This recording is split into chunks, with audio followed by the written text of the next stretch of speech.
Okay, welcome everybody to the Cheech and Manny music show or podcast, perhaps the greatest podcast on Rush. I don't know if that's an understatement. Cheech, what do you think? I think we are the greatest podcast on Rush because there's nobody doing what we're doing, and we researched it. Oh You yeah, know? you do fantastic job with that, honestly. And there's a couple of Beavis and Buttheads out there that are just doing some good, you know, some good quality stuff. Like on No, some yeah, band, no, did you notice they had some good thoughts? I like their Yes show. Yeah. Oh, did you see the prog rock Yeah, opinions? Did you yeah. see what they said about like Foxtrot, Genesis? That was they didn't give Genesis any props. I mean, and they're English. No. You're English, like going. Such a shame. And they're not even young guys. They're like No. age probably. Yeah. Yeah. If anything, they're probably Even 40s. older. Yeah, yeah. I mean, and they're Uh famous journalists or something like that. I was telling you, and I was listening to their opinions on, yeah, they were kind of like they were focusing on Yes, and rightfully so. Like I get it. And they also Jethro Tull, but they totally just uh disregarded also Emerson, Lake and Palmer. Oh, did they talk shit about Emerson, Lake and Palmer? Or I don't know if you noticed. Yeah, I'll probably send you another episode. Maybe it was another uh, part. like that's Yeah, I don't know. They're not good, but the Rush opinions are just no, yeah, no. Oh. no. Well, we're the first podcasters to do I know from my research every Rush album and Yeah. breaking it. And Manny, tell about the cool book you got. Oh my goodness. What is my I meant book? to tell Oh, you earlier. actually, yes. Actually, let me well, I know you said that you had a copy, right? Yeah, Somewhere. yeah, that So, that book is old, but you can just tell them yeah. if you want quickly. So this is let me see if I can get in camera. Yeah, Rush and Philosophy. And amazing. it's amazing. It's okay, but I do have, so I started reading it, of course. Yeah, And first of all, I mean, come on, Russian philosophy. I had to get this. of course. And the cover, I mean, I don't know if you can see it. The Look at that. teardrop face, love it. So cool. And it's a collection on, so it's a collection of essays. Pretty much what we're doing, but they did it years ago in book form. Yeah, yeah. And it's philosophers, it's musicologists, and definitely Rush fans. But I will say, I'm reading the first essay right now. Hmm. It's titled "Yesterday's Tom Sawyers" by Randall E. Oxier, Hmm. and I guess it's part of like the philosophy where you can like disagree. Like this person doesn't like Ayn Rand. Oh God. I was kind of disappointed because I don't know if you want to quickly see a line like look what he says here. So among fans, so this is a part, so it says philosophical moments. Yeah. Hmm. So again, this is the first essay, and I'm reading it, and don't get me wrong, it's really cool, but I just definitely Yeah. disagree with some of the stuff he says. He says, Yeah. among fans, the themes and lyrical motifs in Rush's important early songs, especially on 2112, which we did a great job of analyzing, Yeah. are widely recognized as being driven by philosophical concepts, right? Duh. And we also Yeah. talked about that. Then he says, unhappily. And notice, this is where I'm like, what? He says, Unhappy. so I'm going to continue. So, unhappily, the philosophy, and he puts in quotes, philosophy, they are supposedly advancing is the ideological individualism and objectivism of the pseudo philosopher Ayn Rand. Mm. Now, before you go either grinning in approval or snarling at me, I don't call Rand a pseudo philosopher as an insult. Like absolutely everybody else in the world, Rand had some philosophical ideas, and being an inspiring novelist, those ideas informed her narratives and characters in thematic ways. But then he also goes on to say, kind of like insulting her and saying here, I'll show you right here. So he's claiming that Rand's entire philosophy is built on questionable analogies, and Mm. her following consists of people who either don't know that or won't admit it. So I didn't like the first essay, so I'm hoping it gets better. I think I'm on I mean, page like it's kind of cool to voice your opinion, but Yeah, most for most sure, for sure. Rush fans are Ein. I like saying Ein, like Neil Peart, and Yeah. Ein. All these weird you Sim Symes. It's always a I know, weird. I know, like Ayn Rand. Like I got to be careful. Like, is it Ayn Rand or? At least said Ayn Rand, but she. Wait. Before you say that, Cheese, bouncing off. I don't know if you shared this. Remember how a certain fellow Temple workers, philosophy professor, you said something about Ayn Rand, and he was like, "Yeah, I don't know." Oh yeah. Akobo's philosophy teacher had to come in that day. And ironically, we were helping him with some topics, like some ideas. Right. And I know the guy for like eons. And I brought up Nietzsche, and he's like, "Oh, he rules." And all that. I said, "How do you feel about Ayn Rand?" And he's like, "Ooh, like that kind of thing." So, so maybe a lot of philosophers disagree with her. It could be the socialism, could be whatever. But for her purposes, for Rush, amazing freedom, creativity, being yourself in life. I think she's amazing. Objectivism, subjectivism, you You know know. what? You know what it is? I think he's jealous of her because no joke. Ayn Rand wrote one of the best novels. I mean, she had this Oh amazing yeah, ability, like Plato, to put everything, his philosophy in and dialogues or stories. that's a gift to make a Oh, novel. I think he's jealous of anything. And to me, I think she wrote the greatest book ever, Anthem. Anthem, and not to mention, Atlas Shrugged, Oh yeah, which is considered a Anthem is classic. all. Oh yeah, we were already in high school, and Anthem is a Rush. Like that's 2112. They Yeah, pretty much prized it in a cool way, and that's what I love about it. So yeah. we're not even 5 minutes, and we're hitting the philosophy. I love it. I know. The point is, I will say, but like you said, everyone's Great book. entitled to their opinion. Yeah, It's yeah. that's what's fantastic about having dialogue Oh, like that. yeah. And I like it because it's great because this book came out a long time ago, right? And I know I you had a got it copy at one point. years ago. And I remember reading it, and not being like the philosopher I am now 20 years ago. So Hmm. maybe it was hard to kind of digest, but it's a great book. If you're into what me and Manny are doing, buy the Yeah. book, and then when in the future, me and Manny are going to do a book Oh, of I rock think and it's coming. Part two. And Cheech, yeah, just one more line here again. I yeah. like it. Like this guy, I love his story. He says that he was it was October of 1977. The farewell to King's tour was coming to Mhm. Memphis, right? And he was saying about a certain friend he had whose name was For this, Bryce. I This remember is this. yeah, it's a great story, but Yeah. I do kind of I gotta see who this guy is. But then later on, he says no one likes Rand, whatever, better than he calls them tweenage males who think themselves misunderstood geniuses. It's a shame that people have hung the Rand albatross on Neil Peart. So I definitely I'm like, dude, Neil Peart is Rand. Like if you in order to understand It, like it, I mean, it kind of goes back to the whole. Um, I'm kind of ashamed to say this, but I had a conversation one time with a modern day Satanist. Okay, and he looked at me, and I said, "Oh man, so your philosophy, you must study Crowley." And he shook his head and he was like, "All you long-haired metal guys talk about Crowley." So it's that same kind of thing, that's a like what? great dude. That is such dude. I'm like, bro, you call yourself a Satanist and you're not gonna what? You're not And I gonna was read Crowley? scared to death of this fucking guy. I was in the wrong place at the wrong time, and not wanting to be there. And then I just had my mind is like always asking Yeah. questions, process church posters, and I was like, Sam was into that. The guy's looking at me like, So anyway, Yeah, dude, I would have been like, bro. And next thing you're gonna tell me you don't listen to Ozzy Osbourne, huh? Like, come on. Mercy, some satanic metal. I don't know, but anyway, but that's the kind of story I'm throwing at. But anyway, we'll get going. I just want to do a quick shout out Yeah, yeah. to everybody who is liking our shit. We're up to like 1,200. You Love guys it. rule.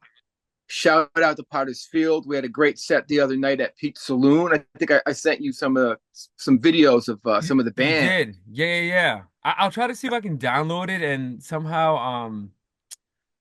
I want to like weave it into this. I'm getting really better with the editing Yeah, there was and some great stuff going on.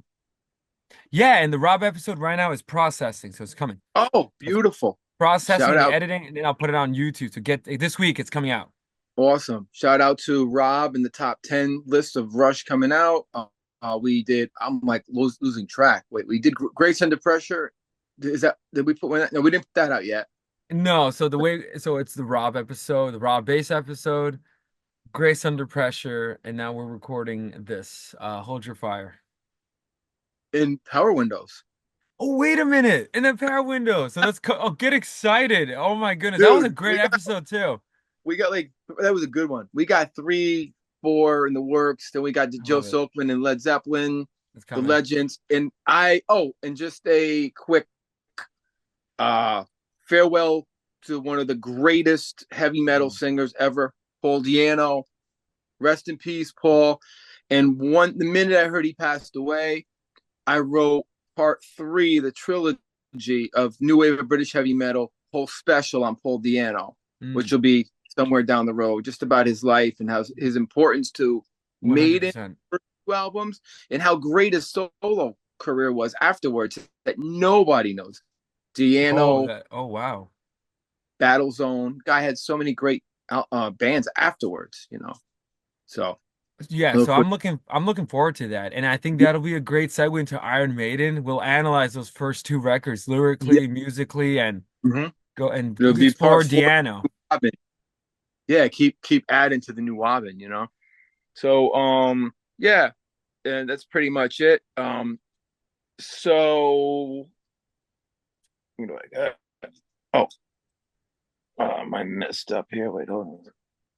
Oh, I'm backwards. My notes are backwards. All right, let's talk about Hold Your Fire.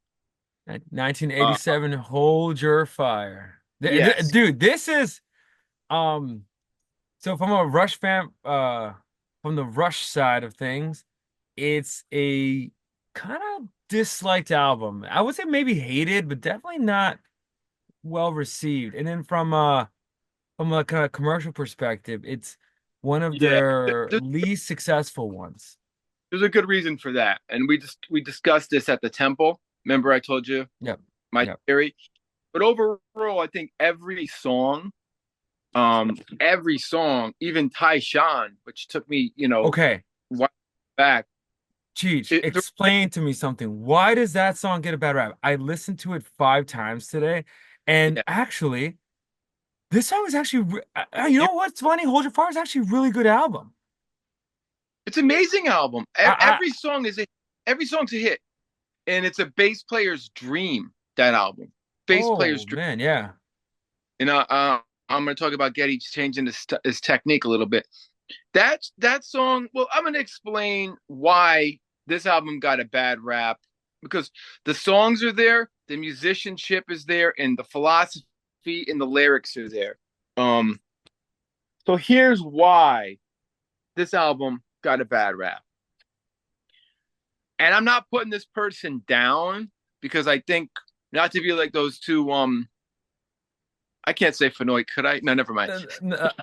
No, because YouTube might cancel us. But those Yeah, two misinformed yeah. blokes. Right. You got the word I just said. You got to watch. Uh, figure that out. Anyway, um, so Andy Richards. Okay, this is the problem. Why the album people were turned off by it. No disrespect to the guy. He's a genius at what he does. Played keyboards on it and he programmed keyboards using MIDI. But the guy played with Frankie Goes to Hollywood. Relax. He produced it. He produced George Michael, Annie Lennox, and the Pet Shop Boys. Oh yeah, yeah. These are staples of the 80s. Now, that does not belong in Rush. No. That does not belong. So that production went into this album. So it sounds like the Pet Shop Boys production Yeah, on the album. yeah. It And sounds that, Cheech. No, it sounds a little now. No, don't get me wrong. I love the 80s sound myself. I love it. But compared yeah, to compared to moving pictures, it sounds dated and a little kind of weak. yeah, production wise, Yeah. and it's not a diss. It's not, I'm not No, dissing them, but no, no, it's just not no. what the fans wanted. And it took me years to figure that out by doing this episode and researching it. Um, so 1987. Talk about what Rush is up against. Before I talk about the album a little bit. Yeah, yeah. Uh, okay, Bad Michael Jackson. I Yep. mean that. Another Okay, massive blockbuster. Yeah. the Joshua Tree. Oh, forget about it. Yeah. The Appetite Joshua for Tree. yeah, Appetite for Destruction. Appetite for Destruction. Oh gosh.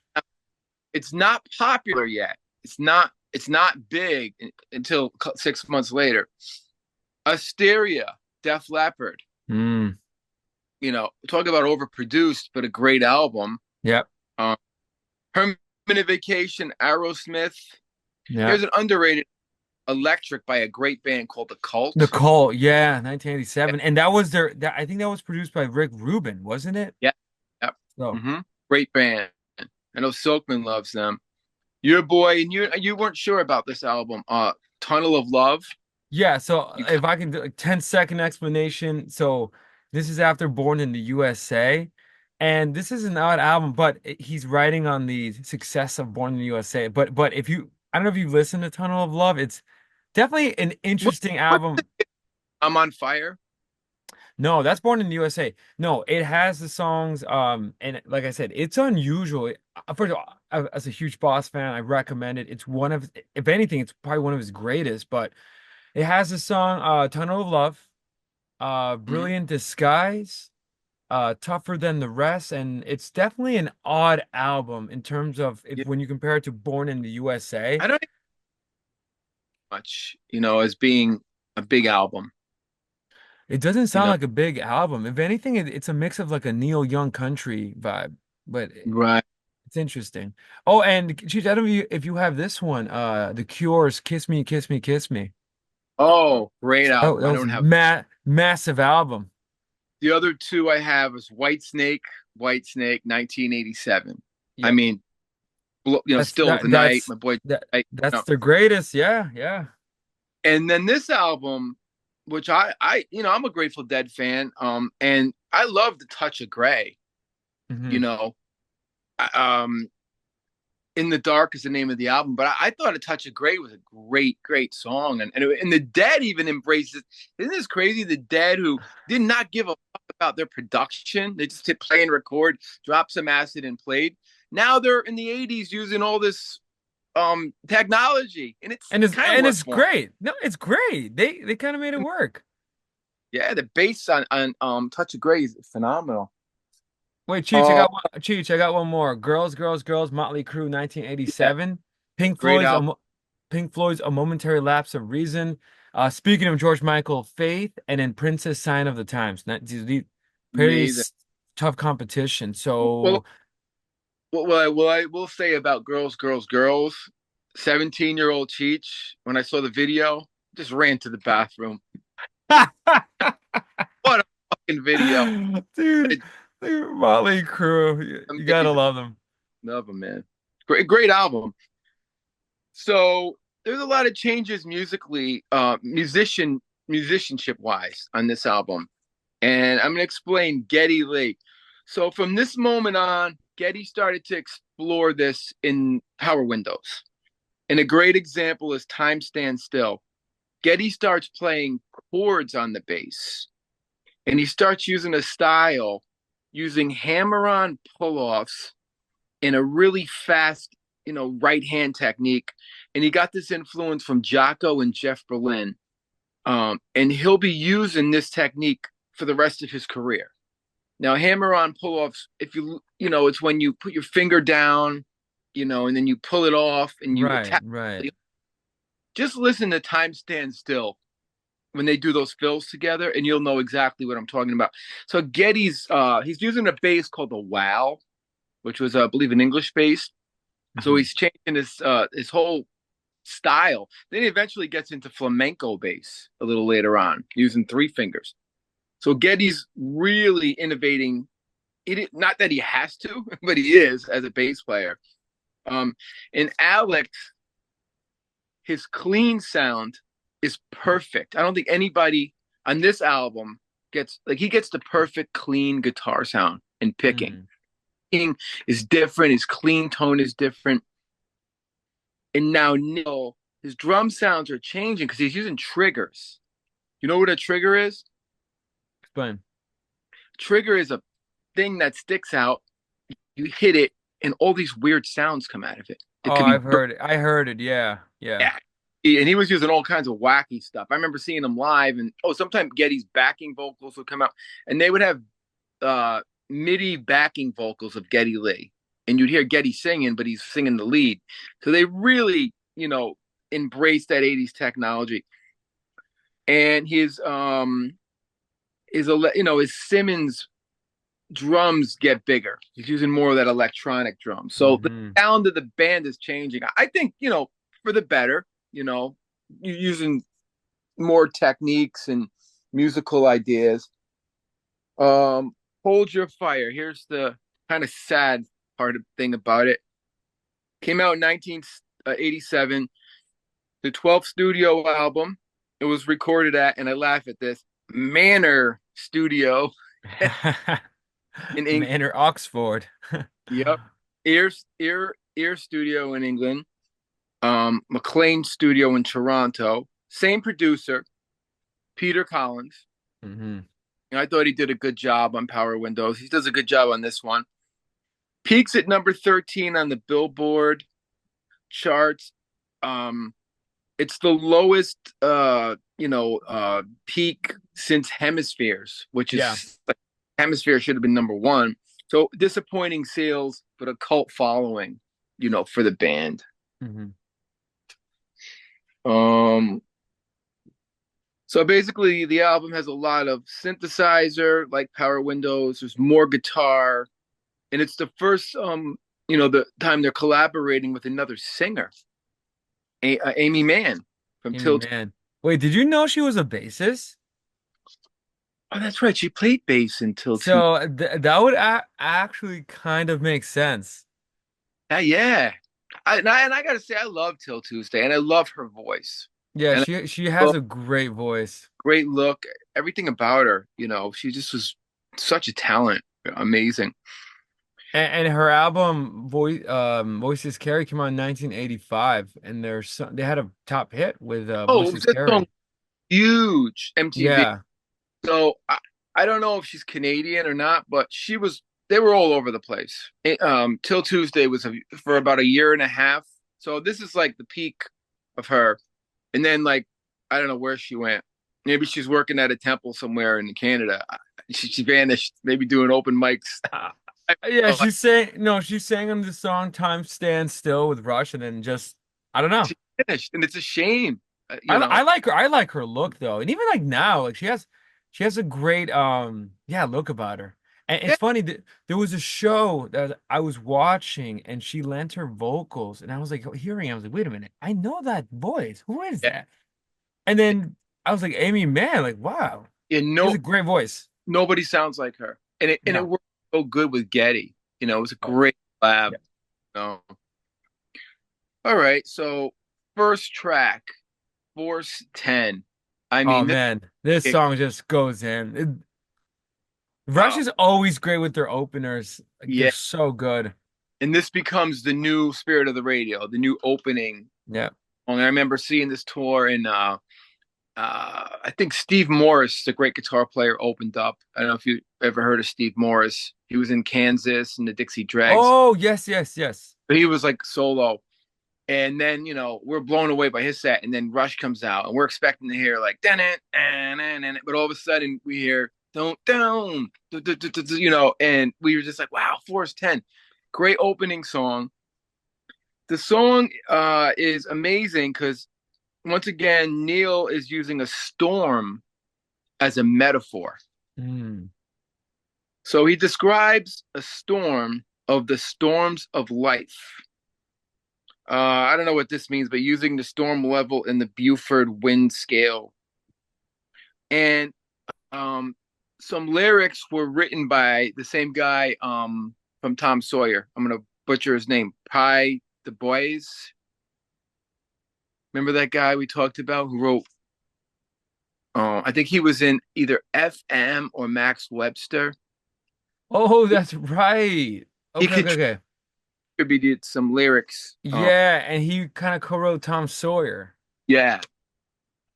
All right. So, so the storm is a metaphor for life, meaning inner turmoil, emotional struggle, personal crisis, transformation. The storm represents the pressure and challenges that can beseat us, forcing us to confront our own strength and weaknesses. So, how do you feel about all that? Interesting. So pretty straightforward song, it kind of sounds like Yeah, where you know, and no, and the song has a nice it does feel like like you're in the middle of a storm with Rush's, you yeah, know, and Getty's singing, tough time, the yeah. band. Like he's just saying like there's so much urgency. And I just love the fact that they're using a storm as a metaphor. And That's great. life is a storm. I love that whole like crack down of life, like just you know. Then the sub Wait, Cheech, why is this song called Force 10?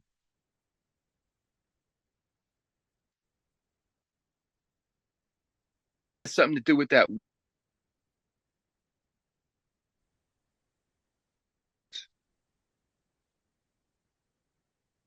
Um, Wait, Cheech, you froze up a little bit. So why oh, why is the song called Force 10? I think it's from the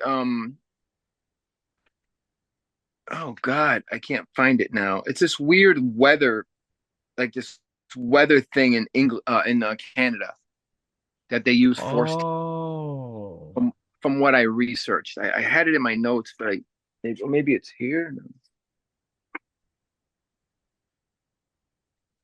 It's funny. I'm also reading here that Pert is a self-described weather fanatic. Really? So is Yeah. Temple. Did you know that? Huh? Gil at Temple knows a lot of weather. That's so. See, so something. That's it's strange, but I'm like, okay. Of the Buford scale. Wind Uh, scale. Oh, I see. So maybe it has something to do with the Force 10 then. Oh yeah, it's yeah, definitely mathematical. 410 wins probably or Oh something. yeah. Oh yeah. Oh my goodness. Yeah. So I'm looking Yeah, at the Beaufort scale or whatever. The way yeah. I mean I'm definitely badly the Beaufort scale. I think that's how you pronounce it. So Hmm. force 10 is whole gale, very high waves. Probably Gil Yeah, knows this or whatever, but very high waves, long overreaching. So yeah, so it's like that storm being in the eye of the storm. yeah. And that's a great metaphor and concept. To put Ju- that yeah. with all the things, all the emotions that I read, personal crisis, emotional struggle, adding that force 10 wind concept in there. Oh, that's great. And it's funny because and again, I don't know if I'm butchering his name, but Pi Dubois. I know that's Dubois. Uh I first of all, think it's that ex Pi Pay? Pi? I, Okay, whatever. Whatever. Pi or Pay. Um sorry, he, Pi. sorry, Mr. Dubois. Like I know how to pronounce your last name, but I don't know, that first name is weird. So and no, like my first name's weird too, so whatever. Um But this song is, yeah, dude, I told you, it's my list of the greatest Rush songs. It's Oh yeah, so amazing. And now that I know Dubois had a hand in it, that makes sense because yeah. sort of similar to Tom Sawyer, this is an example of like one of the best rare but really great Rush collabs, like Oh, lyrically. definitely, definitely. How's Mrs. Doubtfire? I'm a little nervous. So she just crept in, so 9 minutes and 50 What? seconds. He or she just crept in. Yeah. But dude, and some of the lines like that, you explain it so well. It's once again like one of these songs that it's down to earth. I think Rush at this point is getting more, even though still nerdy. See, I didn't know Force 10. I didn't know that was part of the Buford skill. Like maybe Gil knows it, and Pert, which is Yeah, strange, and if but we just had a conversation at the temple about weather, and Gil just started to talk about all this stuff, and I'm like, we're talking about Florida, and I'm like, oh my god, you should have been like a weather, meteorologist, You just blew my. When you see him, ask him. You'll be blown away by his knowledge of uh, it. It's great. I wouldn't be surprised. And some great lines like we can move so tough times demand tough talk, demand tough hearts, demand tough songs, demand and I want to say like there's like a meta narrative here because you know how you just said Rush is embracing the storm of the 80s? Yeah, I feel as though this is sort of like a very meta song because you know they don't care. They're gonna embrace the storm. They're in the middle of it, and they know that an album like Hemispheres won't cut it anymore. You no, know, or yeah, even Permanent Waves during this time because we just described the list of music that was coming out, yeah. and just to quote Per, we can move with, and I love this line, we can move with savage grace to the rhythms of the night, cool and remote like dancing girls in the heat of the beat and the lights, right? So kind of describing Hey, wait a second. You think Neil was listening to "Girls, Girls, Girls" by Motley Crue for inspiration on that? dude, honestly, look at these lines. Now you're making me think because we can move with savage grace, which I love that, right? Because when Yeah, it's sort of that, grace under pressure theme again that Neil yeah. loves. Hmm. But dude, this is weird. I feel if maybe he was listening, he had the album cover to the rhythms of the night, cool and remote, like dancing girls. Think about it. Which girls dance at night, other than maybe your days Yeah. or, and then in the heat of the beat and the lights. He's talking about. Hmm. Well, and look at the next line, dude. We can wear the rose of romance, an air of joie de vivre, two tender hearts upon our sleeves, or skin as thick as thieves. That kind of sounds like maybe like Nikki Sixx and Vince. Maybe they hung out and inspired each other. That's a good research line. Did Motley Crue and Rush ever hang out? How do they feel about Motley Crue too? Um, I definitely know Nikki Sixx has talked about Rush as like thinking that they're gods. He always was Oh, inspired. that's cool. Um, but I don't know how Rush would have felt about Motley Crue. They might have liked him because I mean, Motley Crue was like kind of like UFO in a way, right? Like I, early. I would So say no, I would say they're successors to that kind of rock. yeah, yeah, they always Yeah. remind me like Like a like a mix of UFO and Kiss. exactly. And It's a with a touch of Van Halen. They don't have Van Halen's artistry, but right. Well, Vince Neil had that like LaRoth frontmanship, yeah. and Nikki Sixx, guy's a genius. He wrote all those great songs and cool. He's such a cool guy on stage, the way he looked and stuff. Yeah, he kind of similar to Sid Vicious. He his look about him Kind of and he always talk, and he was a punk guy too. He always talked about in a way. Yeah. yeah. And then they fucked over McMars. Imagine that all these years. Like, it's just Man, poor Mick Mars. Underrated guitar player. great guitar player. Great look. Um, so um, basically, musically, great bass, of course. Alex tension and release, tight drums, and it was their new opener for a long time. So They definitely had to use it as an opener because you know how the song begins like dun, dun, dun, dun, dun, dun, dun, and it's just so propulsive. Yeah.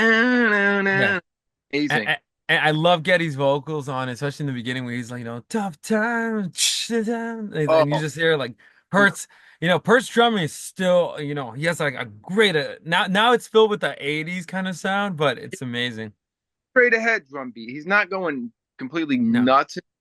Getty is. Well, the bass lines are amazing, and I noticed, correct me if I'm wrong, the drum fills are rare. He's just straight up now.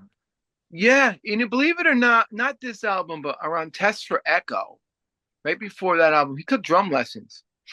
That's right. I saw it in And the documentary. he went from regular drumming like that to traditional drumming, like where you hold it between your fingers. And I seen him play traditional. So even Neil wanted to learn to be better. Now, how so if you think you're good at something, you're really not because Neil Peart took lessons, okay? Dude, that's a Keep, lesson in humility. keep growing, keep learning, keep Yo, ever yeah. there's always room, you know? The greatest drummer of all time admitting that, yeah, I need to go back to school. Yeah. Hey, and that's genius. I love that. This is where we're gonna get into trouble now. Philosophers. Go, go. I think and this is a great way to end this part. Zoom only gives us 4 minutes. Okay, so Nietzsche, will to power. Hmm. Your boy Heidegger, Heidegger. Sartre, ride the storm out. Uh, Wait, ride the storm out. yeah, I don't know. Well, okay, what Well, else? Who else? Who else? well, your boy, I can't pronounce his name. These, these are We all my boys. Love it. we talked about it at the temple. Heraclitus Flux, and if Oh, you Heraclitus. yeah, Yeah, so I think it's pronounced Heraclitus or Heraclitus, whatever you want, but Heraclitus, it's change, a Greek name. and resilience, and you want to explain his like he's like before Plato. Oh my goodness. Do we want to do this though?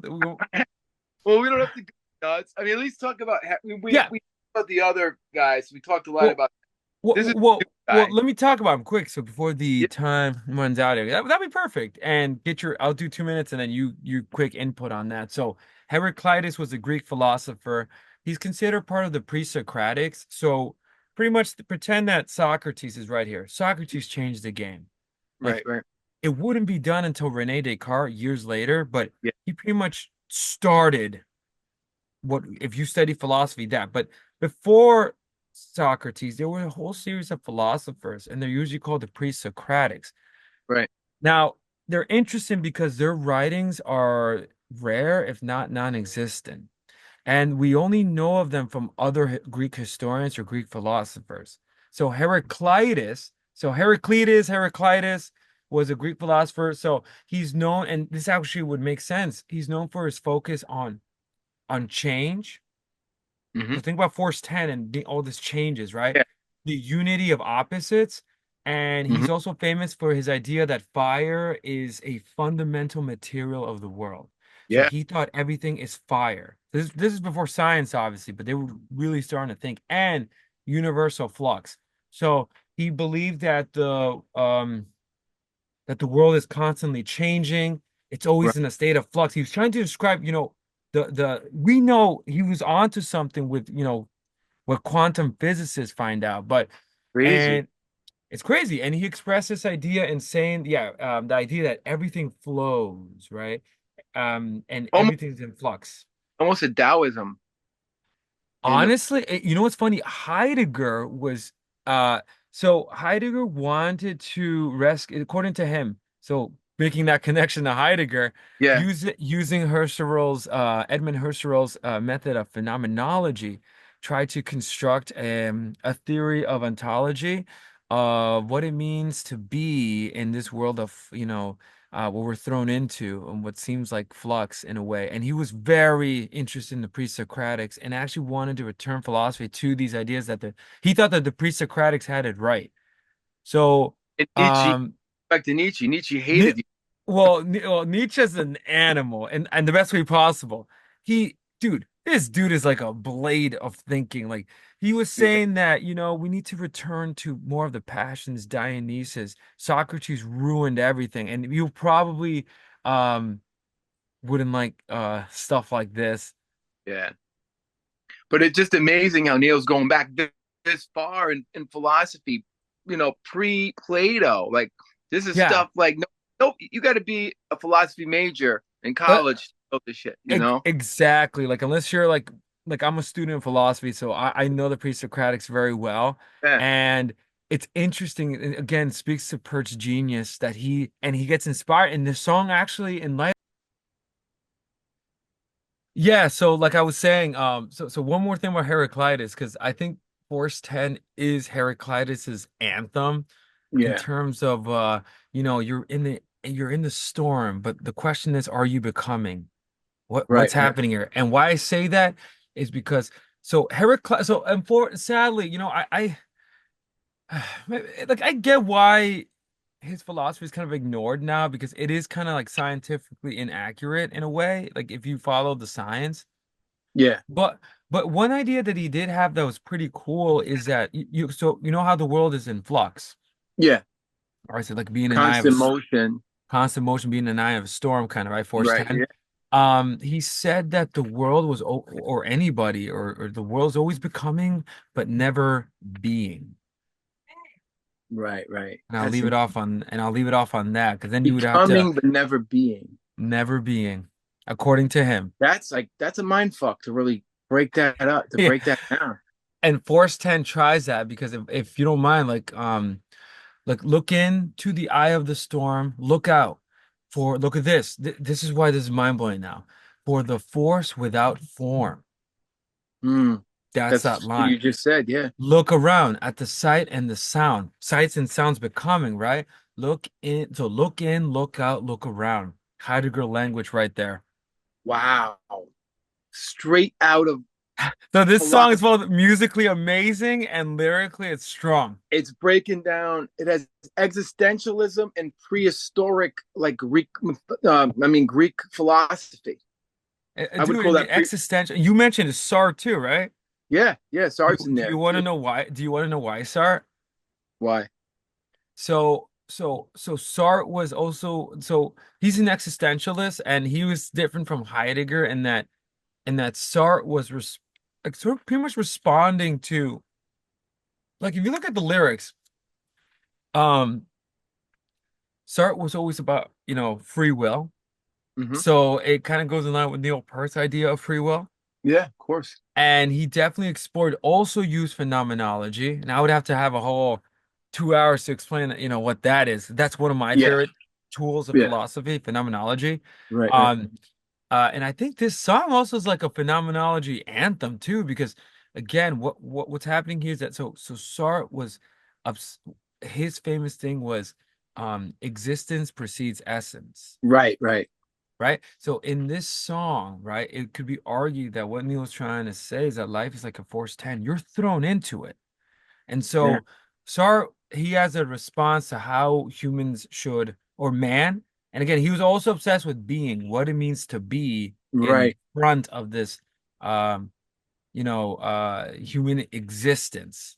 right, right. So definitely Not, existential not song too. experience, existence. There's a difference there. Oh yeah, don't get me started. We're not even gonna go Yeah, there. experience versus existence in existentialism. Yeah, because to exist and the idea of existence are two different things. Exactly, exactly. Wow.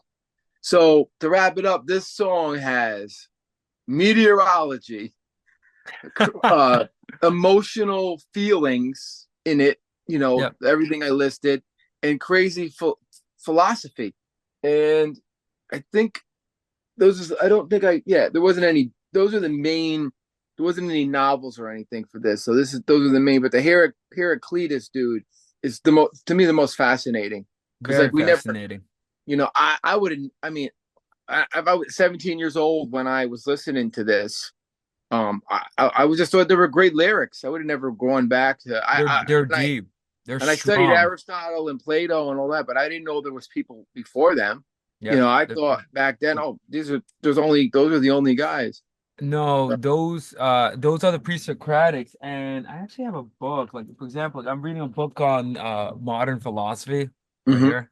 Yeah, So I've been reading that starting in the summer, but yeah, the pre-Socratics are very important because without them, there would be no Socrates because right. they're the ones that sort of started questioning reality. Yeah, yeah. And So they're like how in a year span before Socrates, 50 years, 100 years. I would say roughly like that period, yeah, like Yeah. because yeah. So because when Socrates comes on the scene, and we know Hmm. that Plato was a student Hmm. and Aristotle was a student of Plato. So these three are the Yeah. holy trinity of Mhm. where today every philosophy is measured on them. Right. And we got that And, hell. and Nietzsche was the only one that hated Oh, them. and we covered them all. Like Yeah. going from here. I'm gonna butcher his name, Heraclitus. Yep. Like the prehistoric Greek guy to Heidegger, and Sartre to Nietzsche, and it's such a nice listing because they're so different. They're No, all so different. I love it. And if our fans and Rush fans want to get a sense of Nietzsche, just listen to Cygnus on Hemispheres because Oh that's yeah, and we covered it. We did extensive oh look at yeah, that. definitely.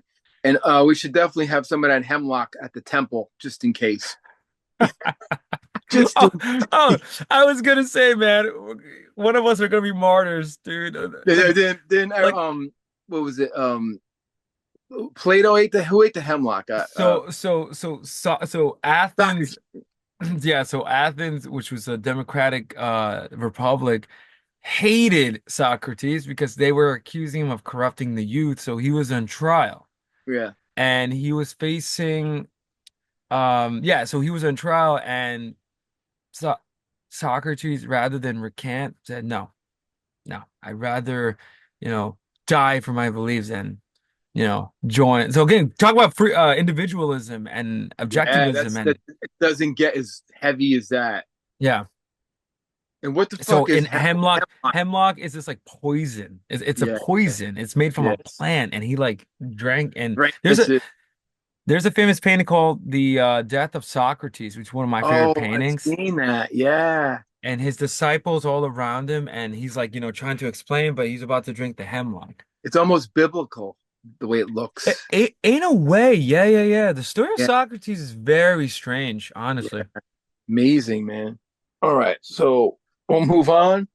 We'll This move this this on. this gets into some good stuff. Okay, my favorite song, and I think your favorite song. I love this song so Uh, much. Greatest 80s song and probably top now maybe top 10, but that's man, because Rush has so much. I don't even know what to put in the top 10, but definitely amazing. Yeah, and we were in the temple and we were in the outfield came on, the band The Yeah. Outfield. Yeah, And very you can kind of hear that production like it's on this song, I would say the it's almost reverb on the similar. snare. Yeah, yeah, interesting. All right, time stands still. So basically it talks about morality, the passing of time, and I love this. I love this.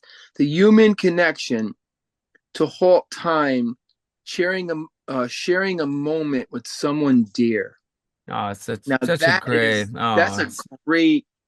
That's what the song sums up. Basically, I think yeah. you know, And like I our think and no, families. no, and what you just said with the um all the themes you said are encapsulated so perfectly by Amy Mann's vocals when she says, Oh yeah, time stands still. It's like so melancholy. oh yeah, and that cherishing a moment with someone dear. I love that. It could be your cat. It could be your family at Christmas. I got so many with my kid. Um, so the lyrics are definitely emotional and there's so much meaning and feeling in there. Yeah. Amy Mann sings on the chorus, and this is the no, that's pretty much. I didn't go heavy breaking it down, but I didn't think I needed to.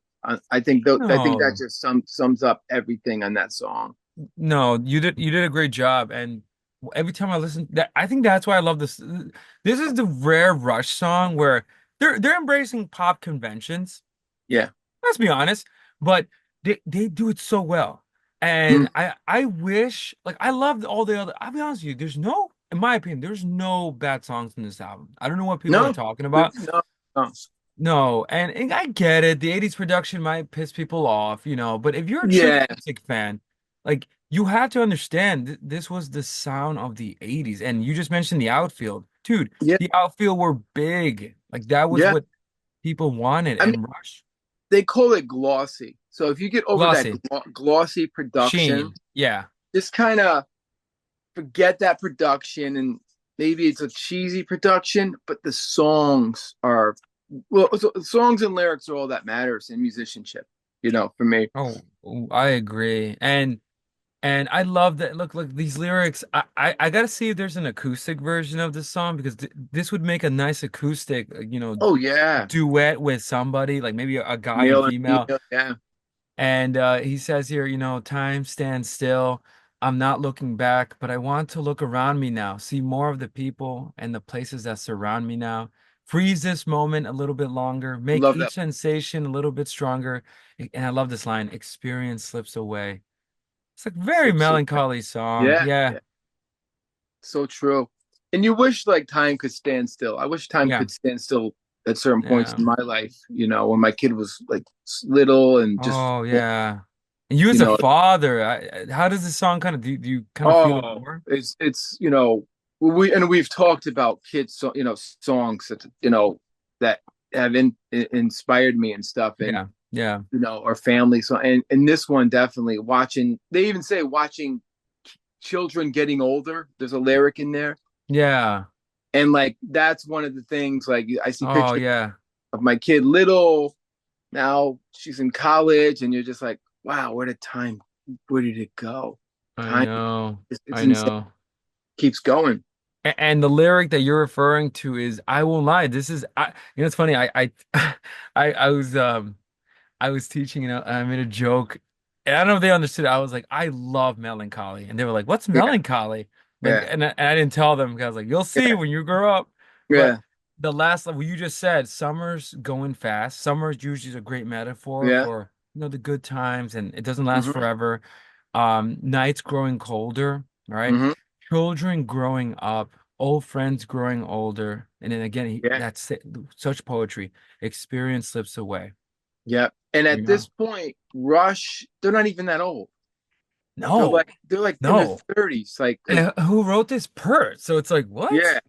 So he's like 38 years old. He's not even close to, you know, but Yeah. he's starting to see what's coming. Old age or Cheech Pert's a philosopher. He's always yeah, looking ahead. The smartest dudes are always the ones that kind of, man, will this last forever? Man, I wish time, stands yeah, still. yeah, definitely. Um, so great example musically of Geddy Lee's new bass technique. Yeah, And I the hear it. bass and drum fills, I think might be the best in any Rush song. Yeah, They're fucking insane. The they're way good. that the drums and bass are so tight, drum fills and Geddy's hammer on pull offs. Alex great driving, rhythm work, and his clean picking.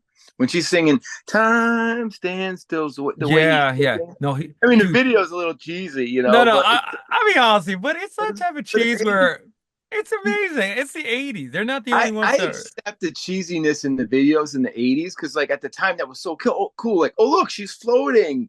She's look, Neil's in the middle of the ocean, and he set up his drums in the middle of a lake or something, which is so fun. Right, right. Oh no, Getty was floating. No, Getty's floating. It's the With most his with cheesiest with the thing Davy ever. Crockett, he's got the Davy Crockett hair. Oh And I gosh. get that.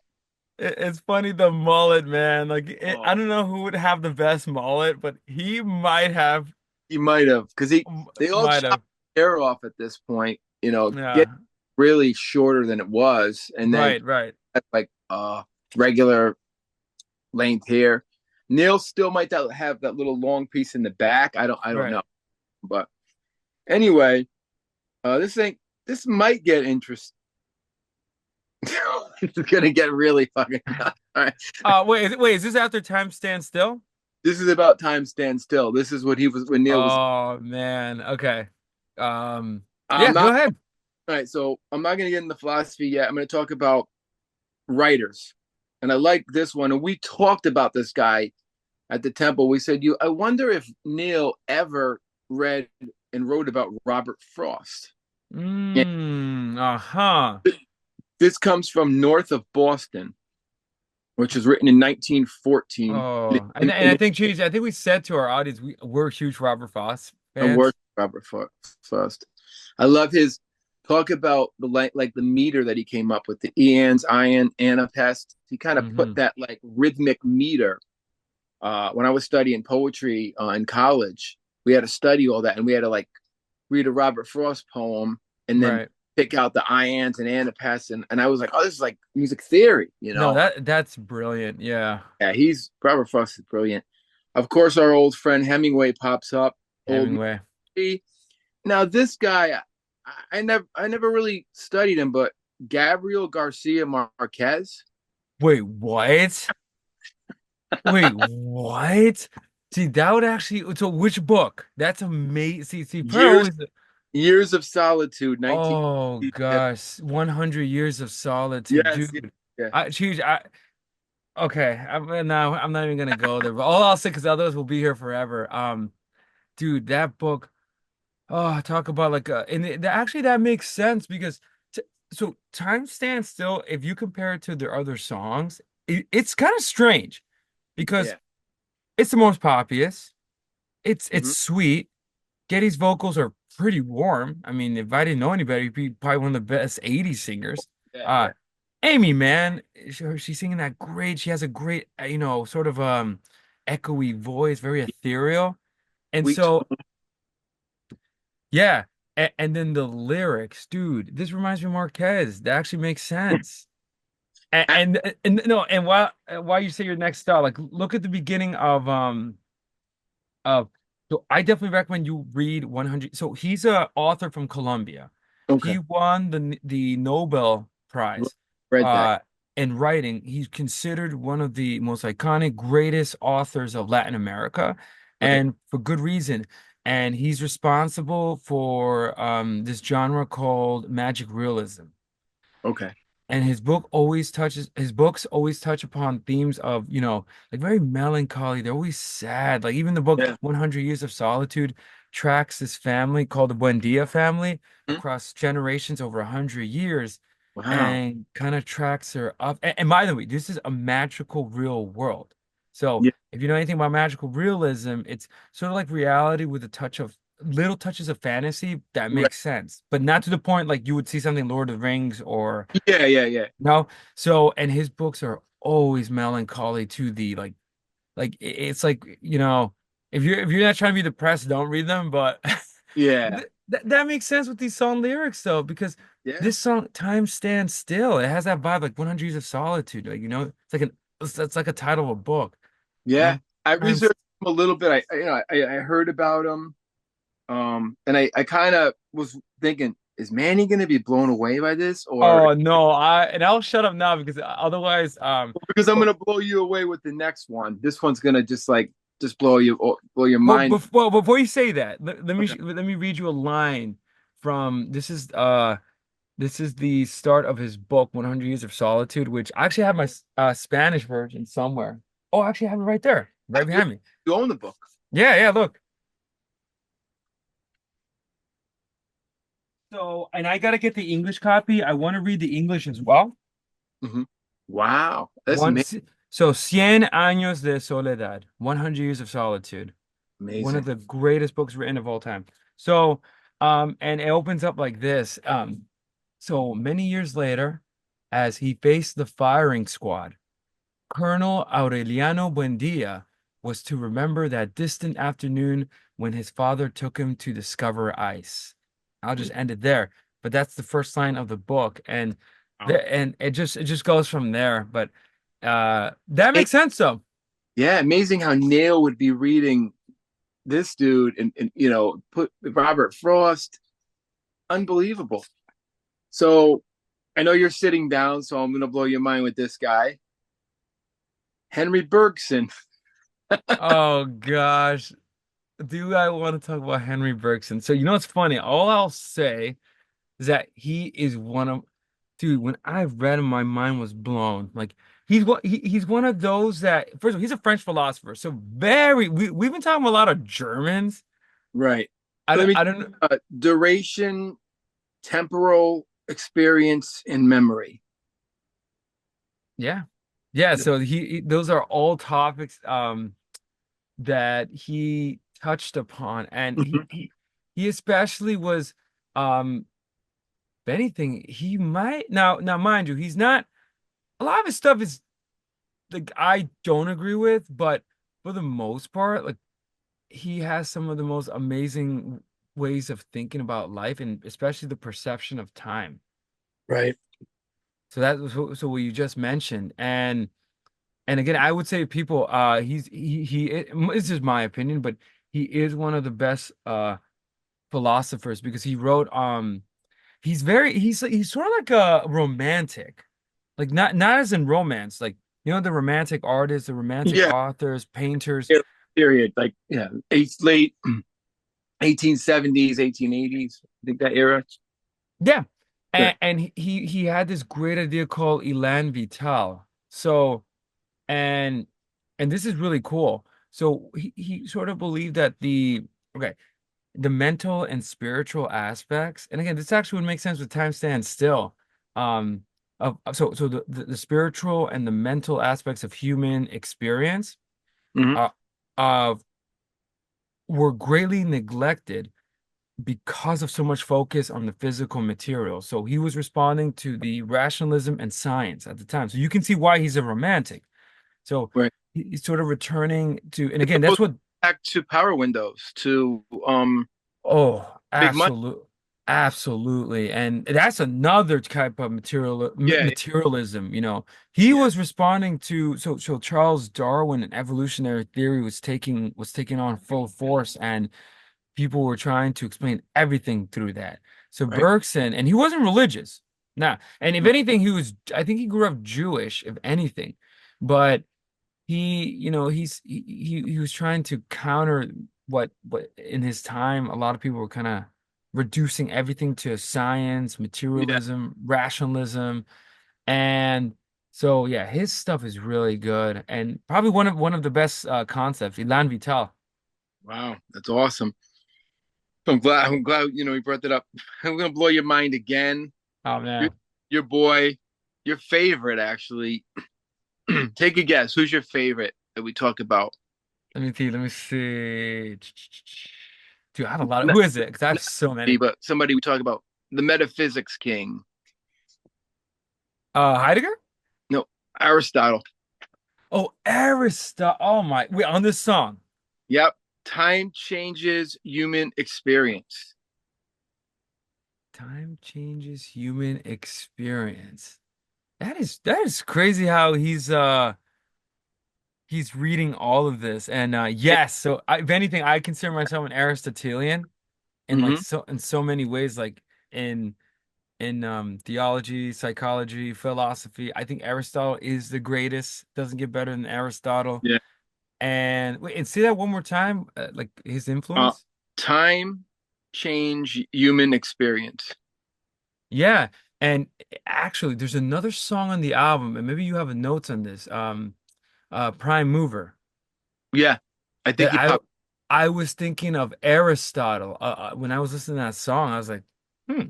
It, it just it's just amazing how Pert gets all these fucking guys. And Dude, yeah, I know he distills into one song. Like, there's one more guy that's gonna mind fuck you that we've talked about. go. Um, I'm gonna probably say his name wrong. It's Kant, right?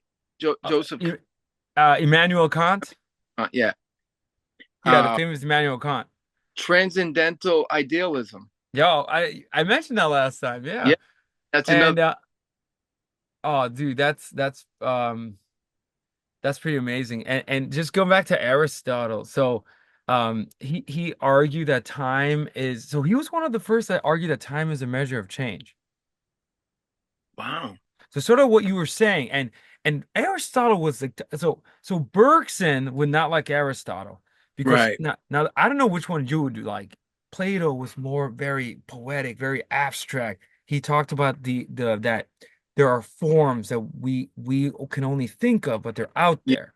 While Aristotle was more grounded, and for Mm. example, his idea, for example, like Plato thought eternity was is a thing. Yeah. Aristotle tried to explain it that time is a measure of change, Hmm. and so that song Prime Mover, what he was talking about, bringing it back to Heraclitus, the world in flux, and how do things become, right? Yeah. And so he thought that time is this is crazy, is the sphere of whole thought. Like everything is grounded in time. And again, it kind of seems silly at first. It seems like, well, duh, right? Yeah, But yeah, yeah. Aristotle definitely was one of those that was trying to explain the concept of time. And now And that's so that metaphysical. That's that would be metaphysics. Yeah. yeah. And talk about time stands still because once more, like so actually now these lyrics are just they're It's oh fucking mind gosh. fucking, dude. Dude, It's like can't no, even like comprehend. It's so deep. dude, I think we I got the know. guys beat in Russian philosophy. You know what I mean? I think No, and the thing is, like, no one no one can stop time, so time can be perceived, and this is Aristotle. But when it comes to he saw time as that movement and change, mm, yeah, and years later, it's not until Hawking and Einstein Einstein. Yeah. put mathematics to it and kind of definitely gave more Now, didn't thought. they stop? Didn't they try to stop time for like a second? Didn't some scientists do that? I read some. They probably did. Try, Yeah, like relativity. yeah. And I Um. theory about time travel always fascinated me. Oh. Yeah. There was Yeah. some kind of time travel concept he had come up with. I think it was Oh. Einstein. Oh no no yeah. So time Yeah, travel according to these mathematicians and astrophysicists is possible. But just one more thing on Aristotle because this song is actually Aristotle's yeah, anthem. Is that so that time is a kind of order, right? right, So there's nothing we and it's a kind of measure as well.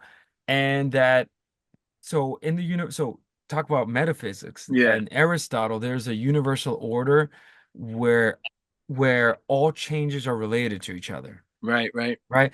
And so this is so Aristotle was trying to explain um that the now is a moving thing.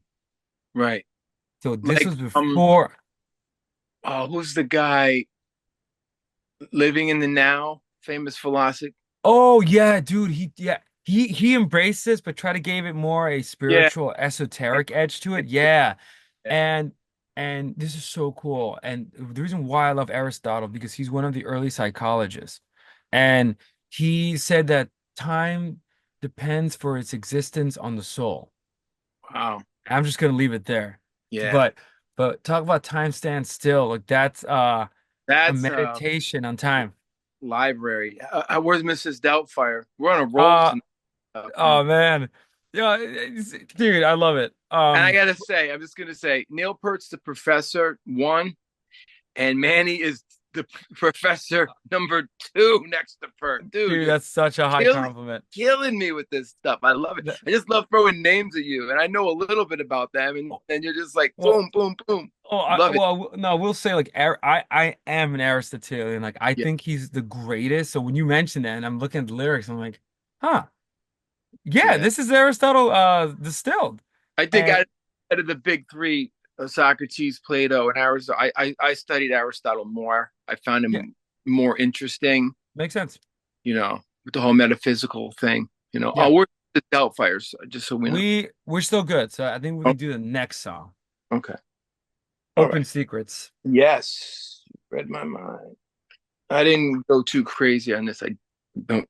Well, open secrets, truth and knowledge, not always straightforward, but hidden in plain sight. Classic theme. Yeah, Uh that's it's there. What you're looking for, what you seek is seeking you. Rumi, that you've heard that Yeah. if Oh you've ever yeah, yeah. read Oh yeah. Rumi. He's classic in religion. But that's that kind of vibe. I think what I get. This is gonna kind of blow you away. I think the critique of dogma, absolute truths, and dogmatic thinking suggests reality is more complex. Right. So this song, okay, so I guess from a lyrical perspective, that's interesting because I was wondering what is he talking about in the song? I mean, I love that. I love the idea of dogmatic thinking suggests reality is more complex. Yeah, and again, once again, so I don't know how you feel about dogma. Like for example, like um that And I guess that's such a like a romantic point of view where, you're not bounded by dogma, Yeah, right? yeah, Now, I kind of would disagree slightly with that, because there are certain dogmas like the laws of nature that you can't ignore, yeah, yeah. or like the laws of gravity, for example, or something Right. like that. Yeah. And You jump obviously, off a like, building, you're gonna fall. You know, well, you can not be tied by dogma of gravity, but you're gonna gravity. fall and you're gonna die. I mean, Yeah. I Right. don't know, but no, but I think, but essentially, open secrets. Like, I would wonder, like, what, like, is this sort of a song where, because I'm reading the last line here, and he says here, I find no absolution in my rational point of view. I think that's per talking. Yeah. Maybe some things are instinctive, but there's Yeah. only one thing you could do. You could try to understand me. I could try to understand you. Yeah. And like you said before, it's the things that we're concealing will never let us grow. Time will do its healing. You've got to let it go. So I wonder what's happening. Is this like a drama song or Um, I don't know. And then there's more perception versus reality. yeah, that's Role classic. role as an individual, perception shaping our world. Yeah. And does Cla that have cl any of that lyric? Classic. Yeah. But in again, it's sort of I'm not sure is this a relationship song? I don't. Someone did me wrong? Yeah, I mean, truth and knowledge are not always straightforward, but hidden in plain sight. So, what is that like? What does that suggest? And this, like, do you not trust somebody, and then you find out in Yeah. the Yeah, so it's sort of a classic thing where, if you withhold the truth from somebody, you're going to, first of all, you're lying, right? yeah, And you think that you're constructing reality with not telling the truth or telling the lie, hmm but but again, so and maybe that's what the song's trying to hit on, like with the open secrets. It's sort of like a song, better to be truthful, get the truth out there Well, I have because I have some more. I'm go, sorry. go. It's not. Science, science and mysticism. The interaction of a mystical experience to seek answers and questions, um, and then confront uncertainty. Oh. So lyrically, then this song is deeper Yeah, because so one of the lines he says he was in this song he's criticizing dogma, right? Like dogmatic yeah, thinking. yeah. All right, and again, that's a classic philosophical thing where some philosophers don't like dogmas. Like you know how for example like in the Catholic faith there are dogmas that a Catholic must believe in. Right. So someone like Per probably wouldn't like that. hmm Um, But it's interesting because then that the song is actually more deeper on it's I thought it was, how you're in a relationship with somebody and they're hiding secrets or something and Yeah. then, No, I think it's more complicated. so it actually sounds pretty complex. It totally is. I mean, musically, complex time signatures and rhythm. Yeah. They blend prog rock in a short song with thought provoking lyrics.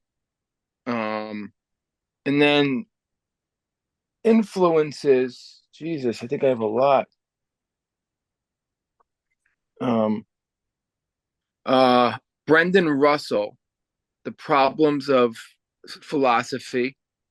I don't know if you're familiar with that one. Oh, Bertrand Russell, yeah. Yeah. Oh, I'm sorry. Oh, No, no, Bertrand. no. Yeah. Bertrand, right? Yeah, yeah. Oh, yeah. Brendan. Bertrand Russell. Yep. 1912. Then it gets into Einstein's theory of relativity, Stephen Hawking's A Brief History in Time, and then you told me about this guy Robert Pat Persis, Pirsis, Wait, P-I-R? Pirsis, Robert Persis. I guess he wrote the Zen and the Art of Motorcycle Maintenance, 1974. Oh, I never heard of him. Yeah. Robert Pirsig. Oh, that's pretty cool. And then Carl Sagan, Cosmos, and then Joseph Campbell, Hero's Journey. Wait, so this is all in the song It's all in the song. while he was reading this. All this shit, yeah. That's That's why it's interesting. so complex. I mean, does it match up to the lyrics? You think? You So think it's a little out there, because at first and it's funny because at this point, I don't know if you noticed, like musically, the songs start to sound the same. kind of? So Yeah, this is like one of the points, and again, nothing wrong with that. yeah. And so I definitely was trying to pay attention to the lyrics, and it's pretty deep because I thought it was just sort No, of your um sort of the classic relationship problems when one is not talking, you close yourself up because yeah, your partner is afraid of that you're gonna yell at them, the yeah, inner self comes out. yeah. Um, but yeah, there's a lot of shit. You know, a lot. It's like crazy, and there's a lot of science. Carl Sagan and Einstein, Stephen Hawkins. Wow. I'm looking over the lyrics. Yeah, between these two directions, my heart is sometimes torn. So definitely emotional too. Yeah, oh yeah, definitely. The things that we're concealing will never let us grow. Time will do its healing. You've got to let it go. So that's why I thought it was like sort of like a relationship song. Yeah, yeah, But there's deep thought into these lyrics based on like what you told me. yeah, yeah. Cool. So any more on that one? That's it. Now, Yeah. just to warn you, Cheat, so 2 minutes and Okay. 25. So if anything, we'll stop here, obviously. Yeah, because we got Because Second Nature up next, and that's a yeah, heavy one. So we'll, we'll probably continue if you're available, tomorrow we'll yeah, finish. definitely. It's funny how much time we spelt dealt with this, but yeah, starting here with Open Secrets, all the songs start to sound alike, musically. I mean, there's a couple standouts that don't like. I think Turn the Yeah, Page, I was gonna say Turn the Page. that sounds different. Force Yeah, 10, Stand yeah. Still. The Tai, whatever it's called, the Chinese one, I forget the name of that. Tyshawn. That's so different, you know. But then the Oh yeah, couple of them, like, you're just kind of like, okay, I'm getting confused with the sound because it's a musical sound, that makes it confusing. And right, maybe the songs aren't as good as the other ones. Maybe there's like three that aren't as good as Force 10 or whatever. Maybe right, I have right. one in the CD back then. I remember always feeling guilty when this came out. And I forgot to mention this when album 1987, Garage Days from Metallica first came out. And Right. it was the first album with Newsted. And I bought that and I bought Hold Your Fire the same day. I was a senior in high school and I was like, which one am I going to listen to first? And I put Metallica on because I wanted to hear it with Jason Newsted. And I always felt guilty. I'm like, oh man, I put Metallica on before Rush. But it was more curiosity because I love Jason Newsted. And that was a great album by Right, right. Garage. I mean, it was raw EP, you know. So that's like my high school story of that. But yeah, great album. I just think that guy again, I can remember his name, whatever. Oh, Andy Richards just kind of gave it that wham. Frankie Goes to Hollywood. I mean, just the Oh, fact definitely. that played with those guys. No disrespect to those bands. I was not a fan of those bands at all, but like he gave Rush that sound, that big like moving pictures did not. I mean, Power Windows did not have that sound. Right. Wait, this Very is Peter Collins, right? all right. So the next song is going to be Second Nature, and that one is the interesting one. Uh, uh, it talks about compassion, empathy, the importance of considering others' perspectives. Um, to look at your past, your own self, in your interests. Right. Consider the needs of others. So it's kind of like a Taoism in a Oh, sense. oh yeah, with a dash of Confucianism. I'm not, Yep. not Confucianism, Buddhism. Yeah, Buddhism, yeah. Showing kindness and understanding towards others, not just moral obligations, but a natural part of being human. I I mean, love that it. spells It's out. just I'm pretty sure that's the one. This is the one that has all that. Oh, yep, it's in there. Well, it. you know what? It's not actually. It's not in this one, but I put it in there. It's weird. All right, when we get to it, um, there's a lot of other philosophers in here, but musically, great emotional vocals. Alex's great atmospheric guitars, Pert's intricate drumming. Gonna say that a lot Yeah, um, yeah. on a lot of this stuff Well, you because know what's funny it's with the 80s production, I feel as though the and those two I don't know if I want to call them that those two, knuckleheads um yeah that were slamming power windows. They were saying that, they were referring to power windows, but they were saying that the sound of the album was very clinical yeah and it sounds super, how should I call it? It doesn't sound natural. And so I love what you said. So when it comes to Rush and how they kind of rushify the clinical, yeah, yeah it's Neil's drumming is on point.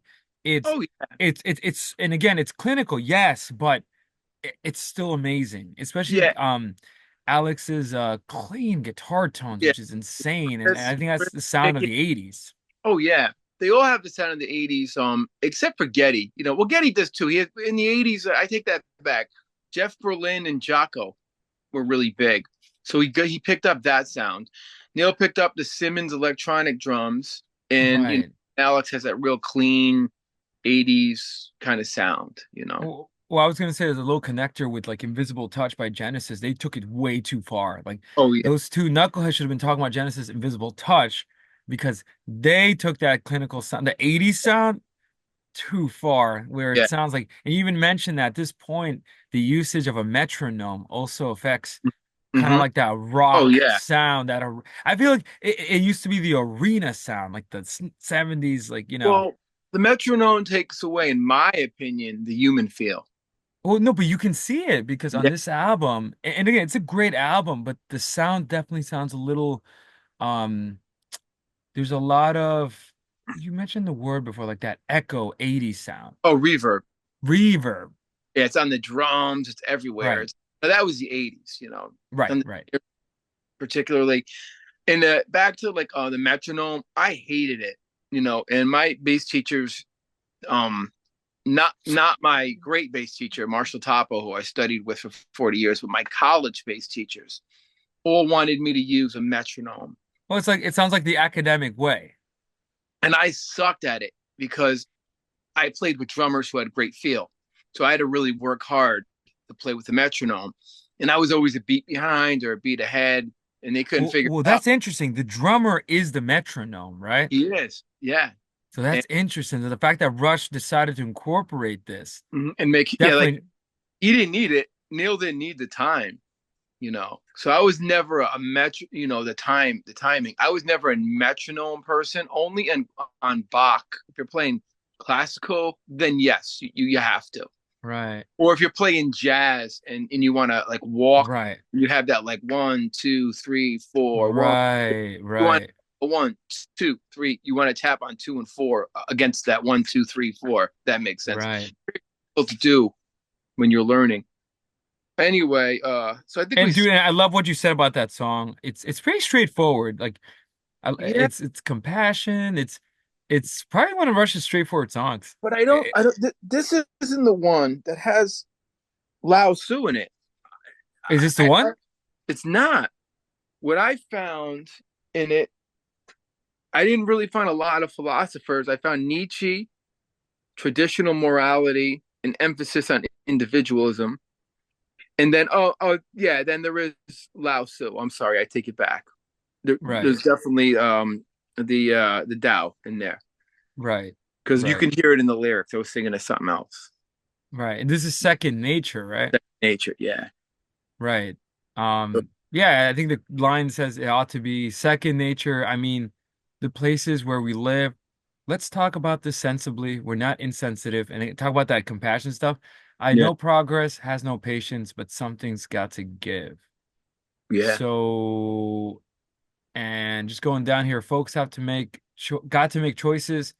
And the choices got to have voices. Folks are basically decent. Conventional wisdom would say, well, we read about the exceptions in the papers every day. So wait, so you were saying like this song is so what is the second nature? The way I took it was being kind to people, like taking that whole oh wait, I have a whole list of philosophers. I take that back. Um, Compassionate, empathy, importance of considering other people's, perspectives, Right.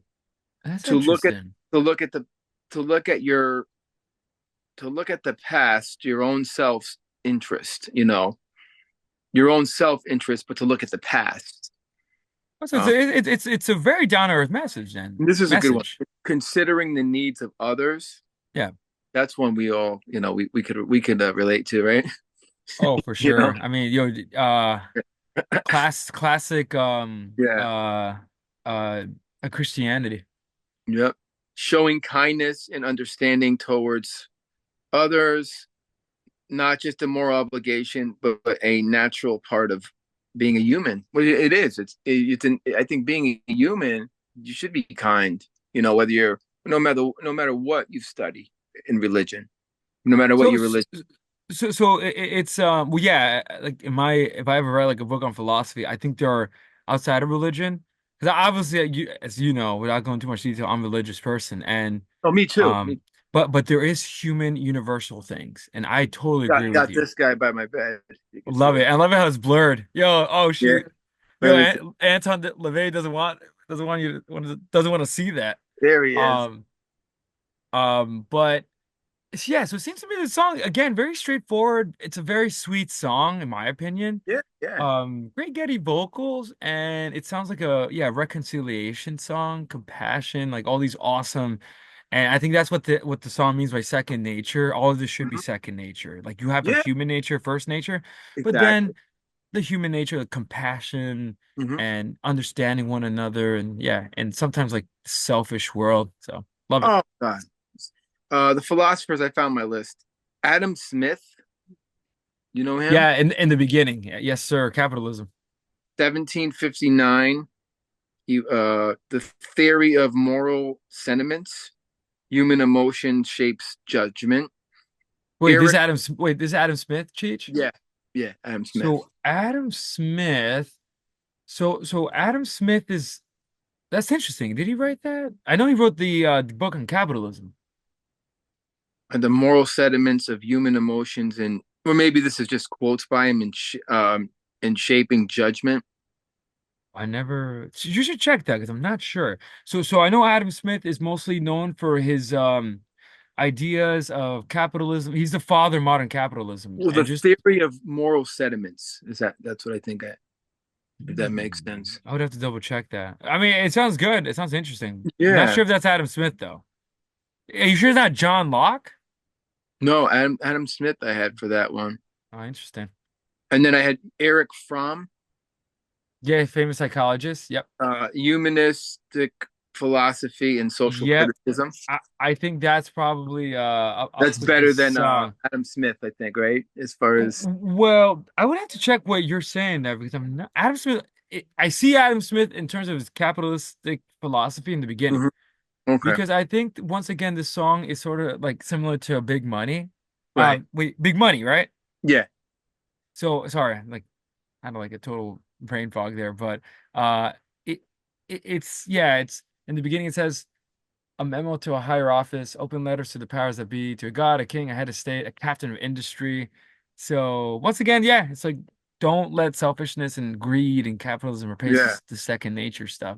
So when you analyze it, you do see a little bit of Adam Smith. Oh, If it's what I understand with okay. philosophy of self-interest and capitalism. Cool. Cool. All right. Then Nietzsche was in there, and then Lao Tzu. I could see that. You know, moving on to prime mover. Yep. Um, the idea of a central force or motivation that drives an individual to create. Yep. Uh, the concept is rooted in Aristotle's philosophy. It's yep. I, Yep. I, I got to be careful here. You know, so that makes sense. That one, Yeah. Yeah, because I don't want to turn this. I want to keep it Rush, yeah. but But um, the Aristotle's in just in that yeah, man. concept, And then Saint Thomas Aquinas in the 12th century, who was a student of Aristotle, ends up taking his ideas and calling that unmoved mover, that prime mover, God. right? So without going too much details, So but yeah, man. Aristotle did have a prime mover in his works. Yeah, because remember, So he's obsessed. Yeah, he's obsessed with change. right, And right, so he was trying to kind of figure out, all right, but where did all this change come from? Who was yeah, the one that kind of pushed things? What was the uncaused cause? Because right, everything has to have a cause. And so what he did was it had what he thought was that the first cause, and this is actually the Rush song, is that prime mover of all motion, even time. wow, I, So, and this uncaused cause it's not moved by any prior action. So Saint Thomas Aquinas, who years later who was a Dominican theologian who wrote the Summa Theologiae, called that unmoved mover or prime mover the right, Christian God, the God from okay, Genesis. we changed. Okay, Yeah. So and interesting. just and going back to This the is like song, yeah, great song. this is like an paying tribute to Aristotle in a I sense. I that's what I thought because and again, Rush is not religious per se, but it is interesting how um once again, like, he says here, from the moment of conception to the moment of truth, at the point of surrender to the burden of proof, from the point of ignition to the final drive, again, someone's causing all this, Yeah, right? yeah, So and it's the prime mover, it's like the title of the song. yep. Um, so where the prime mover is unmoved, unchanging source of all motion and energy, the spark that ignites the passion, creativity, and progress. Artistry, vision, the quest for excellence. Mhm. It makes sense. Oh yeah. I think You that's know, all the points hit. I think the spark that ignites. I love that. Like, Yeah, that's the thing. But who is that igniter? I just picked up. This is a cheap, shitty pad that I buy at a Japanese store with my kid, and like I go through these like insane. And today I just said, let me just wait a second. Did I? Okay. Let me just write something, and then I wrote the whole Presto show as I told you in a second. So Amazing. I have more. I have more of Aristotle concepts, like you said, the unmoved mover, metaphysics. Plato's in here. You tell me if this is correct. Go. I Plato, the idea of nature, of reality, creativity, and the divine. Yeah, it's without going to it's what I mentioned in yesterday about Yeah, that Aristotle was a student of Plato, and Plato is more mystical, more kind of like poetic. right. So that would make sense because he believed in these eternal ideas, and he thought art could capture these eternal ideas. Yeah, it's genius, man. And then of course Joseph Campbell, and then the blend of philosophy, creativity, and musicianship. You know Yeah, that yeah, that sums up that song. Really a homage to Aristotle and Plato, yep, yep. which is nuts. Like what rockers sing about that? They're one of the only ones. Uh, I gotta research that more. If there's anybody else in rock who took other philosophies, because I don't think like deep rooted stuff. I know like Emerson, Lake, and Palmer did some stuff, but it was more on art No, but nothing like art. Rush. No, No, but I listen to a bunch of. I know you listen to a lot of music, but not on the level that Rush does, especially like no. albums like this. And then just analyzing it, and then having you pick it apart, I'll throw a philosopher and you nail it. Yeah. Oh, that's Plato. That's Aristotle. That's the genius of this. Yeah. Yeah. Okay, Lock and Key. I like Lo- this one a lot. This is a great song Same. overall. Same. It Very, should have been, very like a gem. yeah, it should have been a hit. It should have really been a hit. Um, so balance, control, the dynamics of a relationship, the struggle to find balance in a relationship, have openness and not to be overprotective. The lock is self-defense, and the key is vulnerability. The relationship of two people as a metaphor being the lock and key. Yeah. It's great. I think that like because or a relationship, like could be anything. It could be me and you. I'm the key, you're the lock, and we have a show, and we fit it together to open up, you know, the doors of perception that take us to the next level with Yeah. with these concepts. Um, so talk about the music.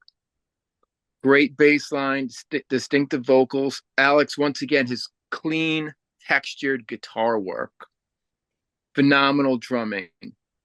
Yeah. Um, so a couple different names pop up. Obviously the same. Nietzsche, will to power, and Rand, objectivism.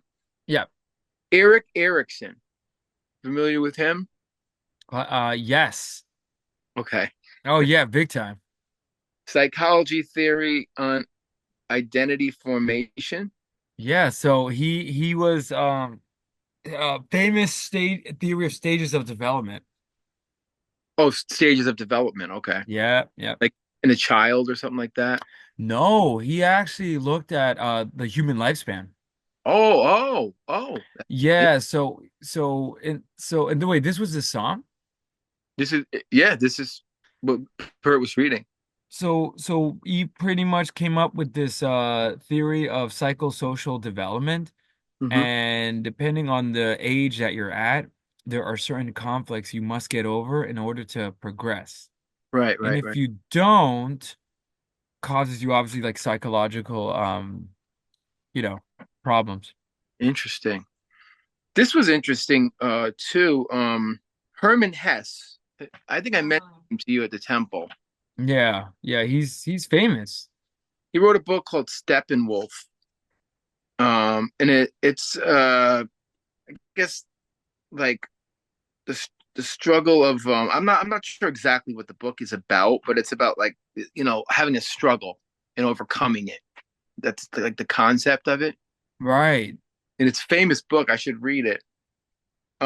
Just He wrote Siddhartha too. yeah, that one I heard of. Oh, A commentary on social conformity, tensions between creativity and commercialism. Another thing with Rush in this song. classic. So any comments on that one? Just No, it's only a great song. It's just so buried with the other ones, and it's interesting. They keep talking about sort of like a killer instinct, yeah, which, and just to Alex Lifeson said that the phrase lock and key, right? Um, meant the ability to kill for no reason at all. And he says here, we suppress and repress the living, vibrant animal courage and substitute the tepid, torpid, vapid, and secure robotic, mechanistic, automatic pilot self. Risk is the price of being free, and we'd rather not pay it. It's very, wow. very interesting. It's like a very Rush song, very Rush song. Yeah, they rather not pay it. I love that. I'm just gonna throw a couple more out. Our usual um, Nietzsche, from I say it wrong. Is it Kant, Immanuel Kant. Heidegger, and then Ray Bradbury? I don't know if you know him. Well, yeah, he's classic. He wrote Fahrenheit Right. 451. So does that fit? That would probably So it fit. depends. Do you know what he was reading? His name just popped up. So I mean, it could be any of his books. I'm not. It didn't specifically say the book. Right. I mean, yeah, so I mean, this song is dude, it's probably yeah, it's very psychological because and I love what you said about the lock and key, that idea, because yo, who has the key? Yeah, that's another concept. Until That you that's find that the key, you who unlock the secret. dude, who has it? And I love what you said about, you know how you enter this is just me thinking about this song here because uh Getty and Hurt right here. It's not a matter of conscience, a search for probable cause. So he's referring to, like, let's say if someone's on a trial for murder, right? Yeah, Probable cause. right, Um, it's just a matter of instinct, a matter of fatal flaws. And he says, no reward for resistance, no assistance, no applause. We don't want to be victims on that. We all agree. So we lock up the killer instinct and throw away the key. So right. once again, it's always say it's interesting. Like psychologically, when someone, let's say, murders somebody, Yeah, you know, does somebody have the key like to that action? Like, was it you doing it, or how much control do you have? And yeah. let's Well, say if you're that's the old, temporarily insane. well, Remember? that's the thing. So according to Yeah, Rush, most people, normal people, again, this is such a yeah, Rush song. I love they yeah, Rushify psychology. They say here, we lock up we're all killers at yeah, the yeah. bottom and we all lock it up and throw away the key. Thank God, or we would be in jail, I think. Dude, this is classic. So when you mention all of those, this kind of seems like, they're breaking apart like human nature in a way. So getting away from the second nature song about compassion, I think this was actually pretty dark. Yeah, yeah, it's a dark Pretty song, dark and song, but it like, doesn't sound like it. no, that's the thing. That doesn't Weird. sound dark. Like the weapon, that sounds dark. On Power Windows, you know what I Oh mean? yeah. Or Yeah, Grace yeah, yeah. Pressure, I'm forgetting, but it Grace sounds under dark. pressure. Grace Under Pressure. Wait, the weapon. I'm like my mind is like, Oh, I think it's Grace under pressure. but it sounds dark, right? It has that good. Yeah, yeah, yeah. No, this sounds poppy, but the song is Yeah, actually really dark. all these songs are poppy, and it's hard to find like that Yeah, whole, you know. And I love this part when Getty like the mission. He screams out the mission. yeah, This yeah, is this is a good. I like this concept, and this is applies to a lot of people. Wait. And this is the song Mission, right? Yeah, mission. Before you continue, this song gives the album its title, Hold Your Fire. They say it in there. I quote it: Hold your fire, keep it burning bright, hold the flame till the dream ignites. A spirit with a vision is a dream with a mission. I love it. I love it, and I was just It reading so today. I see my mind's being blown, so I can't wait to hear what you found. Oh, it was interesting, but oh God, they quoted another lyric in Presto. I think they quoted "Distant Early Warning."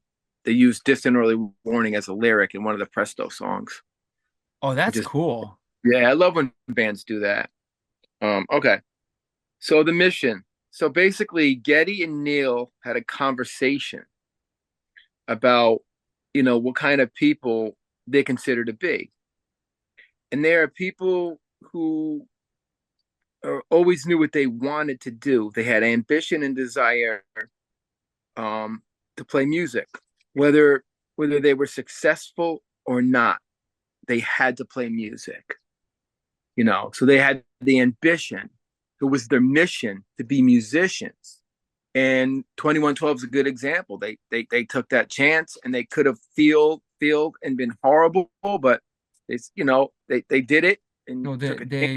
no, and And going back further, when I know a while back we talked about, I'm not sure we talked about it here, but there was a point where, and this was in a documentary, where there was this home footage of Alex when he was young, oh, I and love his parents, it's always it's one of these eternal universal patterns where, yeah, let's say a person that lives, breathes, loves music, right? I want to yeah, be a musician, and it's like what you just said there, because your wise dad, like in the home videos, telling Alex, listen, you got to get a job. This music is not a life, yeah, and yeah. Alex being like pouty, be like, no, dad, F you. Music I is think, life, he was man. like 17, Which is and crazy. he had a kid, and Yeah.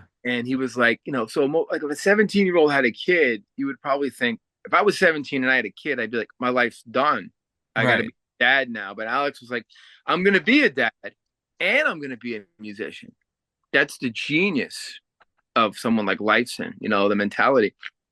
Um, so, whether they were success or failures, and then sadly, how people are never sure what they want in life and have no ambition, and they sell themselves short.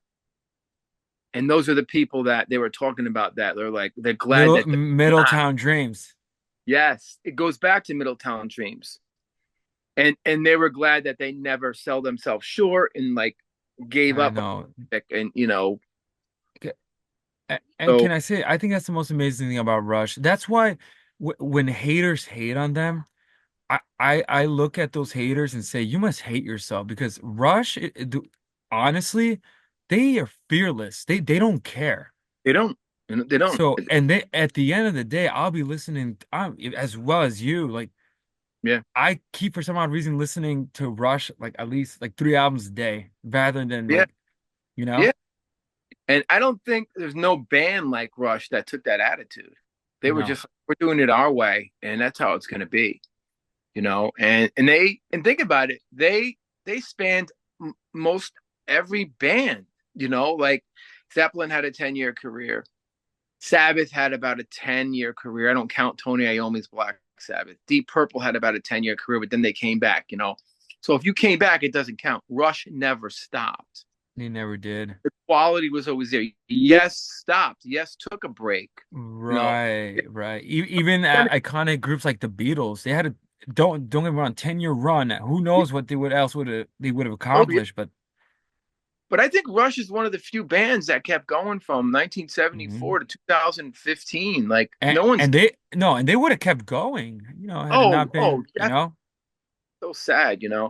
And like, I mean, I can't think of another band, or maybe Genesis, but they took breaks too because Phil Collins did well, like solo things. well, Genesis is so sprawling because most people, and again, that's assuming if they listen to Genesis, they just focus on their 80s stuff. And again, rightfully so, because that is their money stuff. But yeah, you got Peter Gabriel. You even had one weird album where they got another singer in the 90s. I think it was called Calling All Stations. Like, it's a really bad Oh my album. God, really? It's really Wait, bad. They try to, Phil Collins wasn't on it? no, they got this other Oh, singer. that's brutal. No, it's bad. But anyway, yeah, very, their career is very inconsistent in terms of, Yeah. but Rush, consistent. And the fact Yeah. that I mean, the only the time Rush did take a break was when Neil's wife and daughter passed, in that yeah, bid for valid reason. and I love But how they laid the band to rest because of that. Like it's yeah, pretty great. yeah. Great guitar. I don't know where Doubtfire is. She's probably creeping. We're still good. No, Mrs. Doubtfire Oh, trying to interrupt us. yeah, sneaking in. Move the salamis. Yo, yeah, I want this over here. Yeah. Why? That's stupid. Oh, what? Do you want to get fired? No. Okay. Uh. Okay. Okay. Great guitar work. Getty's vocals phenomenal. His bass is phenomenal. Great drumming. Philosophy. We won't get too heavy. Oh, this is the one I found interesting. Joseph Conrad. I might have talked to you about him. Heart of Darkness. It's a book. It's Dude, no, about a no, no. First, I know that. I love that book, and that's what the movie me Apocalypse too. Now was based on. Get the fuck out of here. Apocalypse Now by Francis Ford Coppola. Dude, that's one of the greatest books. Vietnam. No, no, I'm sorry. It has nothing to do with Vietnam. It had to do with going into Congo, right? Yeah, and And right, yeah. and then Francis Ford Coppola, who loved the book, adapted it to Apocalypse Now and put the setting in Vietnam. Wow. Yeah, it's Holy. amazing. So yeah, that guy is very interesting. Joseph Conrad. And then of course the other Joseph Campbell pops up constantly in the album. I, I can see that because Campbell again is one of those thinkers that's very accessible in terms of how he writes, and Yeah. I could see Pert being like wow, and then um yeah, because lines like this, look at this: spirits fly on dangerous missions, imaginations on fire. focused high on soaring ambitions, consumed in a single desire. Like that sounds very like Campbell Oh yeah, yeah, in totally, terms of like hero archetype and journey, you know? definitely. Okay, uh, we're good. Any more on that one, or you want me to No, I move? think we're good. And just to warn you, to Mrs. Doubtfire t talking to us about the Kansas crept in 8 minutes. Oh, that's not bad. Turn the page. I love this friggin' song. I gotta Uh, admit. I was gonna say, dude, Mission and Turn the Page, and it's a shame because they're buried in sort of like in the album. But yeah, Turn the Page is probably one of the best songs in the album. Oh yeah, definitely. Change, transformation, embracing change, moving forward. Um, I don't, I don't particular. I have my own note. I don't particularly like change in the temple. I like the Carl Jung Red Book, the Analog Red Book, as opposed Well, to the well, New well, World well, Man. change. Well, change in the temple is um, I don't know if it's changed for the better. Yeah, If I'll t anything, it's changed for the worse. I'll take the Carl Jung Analog Red Book opposed to the Carl Jung Digital Red Book. It's my thought. I said it thought that get a chuckle out of that. Renewal and growth, growing out of old ways and developing new ways. Sounds a lot like the temple, this song. Uh, perseverance and determination. Um, newfound freedom has its price. So, then when you find something new, there's always a price to be paid, I think. It's the yeah, idea of sacrifice. Like nothing Yeah, is free in life. nothing. Yeah, I agree. Great bass, I'm going to say the same things because there's not a lot of changes musically. No, no, and I just want to say, I don't know if you would Not, agree with this. it's just what it is. It really is. The songs do sound the same, Yeah. you know? And again, once again, it's that 80s sound because a lot of 80s album kind of suffer that, you know? Yeah. Like if you listen to the Outfield's iconic album that has that song, their famous song, every Yeah. song sounds the same. Yeah. You Your know? Love, I think it's called. Yeah. Your Love, and great album by the way, Yeah. and great songs, but every album, every song sounds the same. Yeah. It does. But the same thing, great drums, great bass, great guitar on this one. Um, so that's basically that. And then, the philosophy, it gets the same, not much of a change. Nietzsche's in there, Carl Jung, the concept of integration of opposition. Yeah. That's in there. Joseph Campbell. So it's pretty, the same kind of philosophy. We don't have to go nuts because the next song, I really think we both Yeah. fell in love. The next, Um, we really, yeah, let's do the next one. And again, great song, Turn the Page. yeah, Straightforward. Great Rush song. check it out. Should have been bigger. Great radio song, It but it's should have been. It really yeah. should have been. So So how do you pronounce this? Taishan? Taisha, I guess you don't say the N. That Well, I will say, just looking at my commentaries on this, first of all, this album's hated by a lot of people. yeah, And um and this song, even the band says that it's one of their worst songs. And this is the first time I have to say, I don't know, guys. No, not really. I kind of thought it was like Same. a skip back in the day. It was like, what the fuck, Same. going back and being a philosopher on Rush now and writing these episodes and researching it. This is probably one of those most amazing concepts. I would Yeah. almost say not as good as 2112, but the concept is cool, like a Oh, 2112. 100%. And people don't know this. People have no idea like what I'm about to say about the song. And I can't wait to and Oh it's funny because Tyshawn, well, I'm sure you're going to talk about what Tyshawn is. yeah, yeah. Love it. Go ahead. Okay. So Taishan is the name of a holy mountain in Hmm. China. I'm going to say his name wrong. Emperor Hunan's Tai had so much power.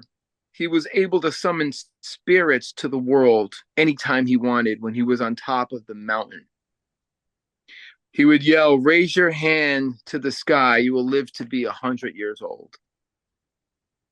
So Neil climbed that mountain when he was in Yeah, China. no, no. And by the way, I'm so excited because we talked about this at the temple, the story behind this song. It's Oh, yeah. amazing. That the guy, the legend. It reminds me of like Big Trouble in Little China or something like that. Neil climbs to the mountain, sits on the mountaintop where the emperor was, and he writes that myth into the song. So the whole song is about um, Emperor Hunan Tai and how he has that power to summon spirits at his will on that very spot. You know what's funny? I love what you said about before you explained this about how they had concepts like in 2112 and all that. It's sort of like a return to Rush providing their own takes on myths. Yeah, it's a myth, um, a Chinese myth. It's probably really popular, if you're from China. That, that's why people hating on this song. I'm just like, why? Well, the production is that You think it's the production? yeah, That's the production is way 80s and gives it that glossiness to the next level. It's just so glossy. But I went back and revisited. It's beautiful. Getty's vocals are uh, beautiful.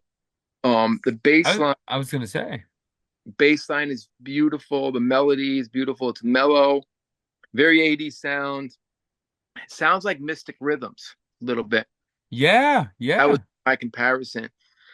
So we're probably going to run out of time. Maybe we should come back to this because the philosophy gets a little heavy yeah. about our favorite. Uh, so we have our Lao Tzu, Dao Ti Ching. Oh man, yeah, we're gonna need some time on that. And I'll be honest with you, this is his anthem. That's why when this song gets hated, I'm just like, you know what? I'll be honest with you, it's a misunderstood song. It is. And then you got your boy Confucius, Chinese Um, oh ex- man, ethics and morality. So those are oh the man, three big ones, in the Chinese philosophy. So we probably have about 2 minutes, so we probably can't get into the whole Taoism, right, right. but that's what he was reading as well as the myth and adding, I guess in the lyrics you're going to see other things beside the myth, like Taoist passages, some Confucius and stuff like that. Right, right. Um, so you want to, what are we down to, 2 minutes, or you want to just I think talk a we're little? less than 1 minute, sadly, so we're gonna have to continue this. So I guess we'll conclude here with Taishan. So next time we'll talk about High Water and then the album cover Yeah.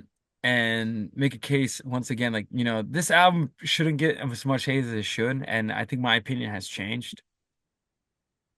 Oh yeah, yeah. It's a great album, and especially this song here. I'm just gonna say it wrong. What is it? Taisu, Taishan. Taishan. I really love it. I love it now. And all right, so Taishan's philosophy. We talked about Lao Tzu, Chung Tzu, and Confucius.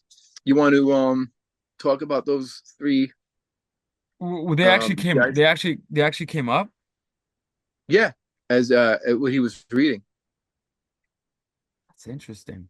Well, Yeah, I know with the I don't know much about Chung Shu. I know more about well, Lao Tzu. well, so and again, before I don't know where um mispronouncing his name or Guangzhou or Yeah. um you know but so with Lao Tzu because he started Taoism. I mean, yeah, Yeah. this is probably the most Taoist song because Yeah. um so he was all about this concept called Wu Wei, Hmm. right? So he's famous in his famous book called the Tao Te Ching. And again, I may Yeah. be I read that. mispronouncing that. Um, and he thought he Lao Tzu is obviously the founder of Taoism, and his whole philosophy and religion is centered around the idea that the Tao or the way is the core of all existence. Yeah, yeah. So going to that song, it kind of feels like this guy is discovering that the king that you The mentioned, magician, yeah, the emperor. Yeah, I guess he's like a magician emperor. Yeah, and that's what he means, a song of eternity. And when China sang to me, yeah, because then that would kind of be a reference to now again, maybe pronouncing his name, but Chuang Tzu, yeah. who's also a Taoist philosopher, Hmm. and he believed that true freedom and happiness could be found understanding the Tao or the way of nature. So Right. Lao Tzu kind of uh started it, and then Yeah. Chuang Tzu, who I guess was Was he a Su. student of him? Did he follow him or? You know what? That's a great question. I don't think so. I don't think so. But I did think that he really embraced Taoism, and he's definitely Yeah, a philosopher of that, you know? yeah, And but he is considered one of the greats along with Lao Tzu. yeah. And his works are classic examples of classics of Chinese literature. Hmm. And just go back to Lao Tzu, and he also came up with this concept yin and yang. Right. So primordial, dynamic, balancing of opposites that you mentioned Universal. before, That's such a universal thing, you know. according to him, right? And Yeah, he taught his students how to he taught his students or anybody that would listen to him, because he's also a strange figure. yeah. Um, And to he look might not have existed either. There's always No, that. it's he's interesting. We don't know if Yeah. he actually existed. Hmm. But the case could also be made for Socrates, because Socrates gets life through Plato. Right, right, right. It's one of these teachers that, they didn't write anything, but Yeah. But Somebody anyway, did, you know. And Jesus it's didn't write anything either. what? Jesus didn't write anything either. Well, it's interesting. I mean, I studied a lot of the crazy stuff, and the Cathars supposedly had a book that Jesus wrote in, the Book of Love that the Knights Templars had. Mm. I think we talked about that at the temple We one. did. That'd be like another topic for another day. Yeah, the Cathars, they were That's great. They were insane, but that's another topic. But um Oh yeah, just yin and yang. So he encouraged him to look at the balancing forces of opposites. So what you just said before, I think with the other song, yeah, and learn how to incorporate with them. and So also in the Hermetic laws, there's an opposite thing. I can't think of the law, but in Hermes came up, Hermes Trismegisto, whatever. He came right. up with some kind of yin and yang. I don't know if it's cause and effect that would be equal to this or Oh you know yeah. kind of thing. And then Confucius is on a whole different side. He's completely Yeah, so compute I would say I think what I think happened was that Neil the professor was reading on his Chinese philosophy, yeah, Eastern philosophy, and yeah, these are the great figures. I yeah, mean, and it's interesting because you have Lao Tzu who's writing um some time ago, and he pretty much single-handedly influenced Eastern thought. yeah, yeah, And so Confucius, on the other hand, is different. He would kind of be more similar to um like an Aristotle or uh S- Socrates, because and he was always obsessed with the importance of moral character. That was also an obsession with Socrates, yeah. Plato, and Aristotle. It's kind of interesting. But he was definitely more into virtues, education, Hmm. how society should relate to each other as well. And he But exists. He was a real person. They know that for oh, he was definitely real. Yeah. what era, what year? Would he been around when Jesus was around, or was he around like Not That's a good question. Not around during Jesus's time. after, Actually, maybe before? I was like, no, I think no, before, like maybe 400 BC, yeah, yeah. a long Because time ago. These are old thinkers. there was Buddha around when Jesus was around. That was another theory they were trying to say. No, so Buddha is older, I think. Siddhartha Gautama, Yeah. actually no, older, around the same time, just quickly looking at like 500 BC. Wow. So this is Socrates, Plato, Aristotle, sort of like around that time. Holy cow! Oh, so those thinkers were all around. Kind of interesting, yeah. Man, if they ever took a boat and hung out and had a conversation, could you imagine that? Imagine, yeah. It'd be a great movie, you That know? or a great kind of like book, Yeah. What would these three philosophers say to these three Greek philosophers? yeah. Yeah, so they existed, and yeah, they're kind of the same period. I think Lao Tzu too. He existed during oh yeah, he's old. Yeah, yeah, 6th century BC. Wow. So these are old philosophies, very old. So Jesus would be kind of new, Yeah. kind of, but And he's still also Buddha would have been after Jesus? no before. Oh, before Jesus. Okay. All right. Wow. Interesting, man.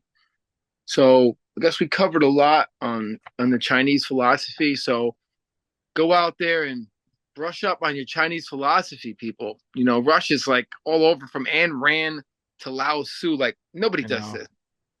No one's no, doing. No, like no, no. no, So read the Tao. It's a great book. If you can't understand it, I suggest you watch the Wayne Dyer video in the book that Wayne Dyer did, the great like modern day thinker. He broke it down. That's how I got into it many years ago. He really did a great job with it. So the next one is High Water, and it's pretty much what the title says. It's about floods, natural disasters, the devastating effect of floods, how to cope with adversity. I like that. I like that a lot. I like it. The bad events that can lead. Oh, this is good. Bad events that can lead to new beginnings. That's I like that concept. If something bad happens, it could lead to something new. If you get kicked out of your band, you break up with your girlfriend, there may be a reason for that. The universe is saying, you got something else better out there. Any concepts on that? Any ideas? No, I think that's pretty good. I think it's a straightforward song. Yeah, and just about floods. But there is a metaphor in there somewhere. I think I have. Um, so hold on one second. Okay. So the music, I'm gonna say the same thing. Well, that's the thing that I wish I could say more about, but I really can't. It's not like Hemispheres. It's not like Farewell to Kings where the moods. No, You know, no, it's very, very consistent. yeah, great vocals, great bass, great atmospheric guitars, great drumming. We won't get too crazy with philosophy because we covered a lot of philosophy, but Joseph Campbell's in this. Um, I think he did something with how to transform through adversity. It's like a Joseph Campbell concept. Yeah, Nietzsche, rebirth, renewal. Thus spoke Zarathustra. I probably said it wrong. From that concept, yeah, yeah. and I think that's all I got on that song. Um, just a simple song. Talking about floods. And bad events can lead to new beginnings. You know, Hmm. I had a bad flood a couple of years ago. It was brutal. I lost everything. It sucks. So it's flooding is that's a hard, it's a scary thing. I opened up my cellar door and the whole cellar was underwater, Mm. about like 9 feet of water, 8 feet of water. Like if you were down there and you're trapped, like you could drown in your own house. It was pretty scary. So floods are no joke, man. Especially in Florida and people like that, and Right, Japan right. have the what are those things called tsunamis? So pretty scary, So, but and interesting. Russia's writing about floods. Like what the fuck, Like they're all like, I know they. what No, it's funny. It kind of circles their weather theme with Force there is 10. a concept. It ends Yeah. ends. It begins with the weather. Force 10. The winds, ending to like ending to a flood. A house like Well, it's funny. This idea of the ever heard of the primordial floods? Oh, going back to the Bible. The Bible, yeah. So this flood Oh, imagery is interesting. yeah, biblical. Because if you read Genesis, God's spirit moved over the dark faces of the waters. Yeah, yeah, it's crazy. And it's scary how floods are coming back. You keep hearing more about floods. Yeah. Sign of the times. But moving on to this odd record cover. I Um, will say, just from my perspective, because you obviously knew the album. yeah, Um, oh, by the way, Cheese, you can hear me? Well, yeah, yeah. yeah. Hmm. And the video looks good? Yep, yeah. Okay. Yeah, so I thought the album cover sucked before. Like it looks like eh. Yeah, it looks like it's just thrown together like with red and it's fireballs and just like, okay, let's get it out there. Well, I didn't There- even know I didn't even know those were fireballs. Yeah, there is a huge concept behind this. So the album cover starts off uh simply red cover with an intricate gatefold that features a juggler. The juggler is a businessman who is juggling three flaming orbs on a rainy night surrounded by fire hydrants. And I like that. The fire hydrant kind of goes back to signals. Stray cats, sewer grates. This is interesting. The guy juggling, the businessman, they wanted Dennis Hopper to do it, but he Oh, declined. dude, that would have been legendary. I don't know why he declined. It's like maybe it Yo, was he movie. He probably wasn't. well, I totally think he's a Rush fan. oh, he's an idiot. You know what's funny? I'm seeing the album cover on this website. Yeah, Um, that's interesting. and then there's more. Um, so what it represents. Now this is theories. This isn't exactly you Sims is the beginning. Everything I said with you Sims is true, but these are a couple theories from other artists. Right. Um, three guys in the band, three fireballs. How does one hold their fire without getting burned? That was Hmm. like one of the theories, like the guy juggling fire. So, interesting concept. Well, it's on the song "The Mission" Yeah, because that's what it is. Hold your fire, keep it burning bright, hold the flame till the dream. I mean, you say, how does he hold the fire? yeah, yeah. And it But quotes, then it's the album's called "Hold Your Fire." Well, yeah, how's he doing it? he's juggling. And just to add more mysticism, but dreams don't need to have motion to keep their spark alive. Obsession has to have action. Pride turns on the drive. So maybe, Wow. you hold the fire through the pain, Yeah, even if you run risk of catching on fire. yeah, yeah. You just do it. And and I think what they start to do is they start to apply songs to the album cover because I know they do that in Presto.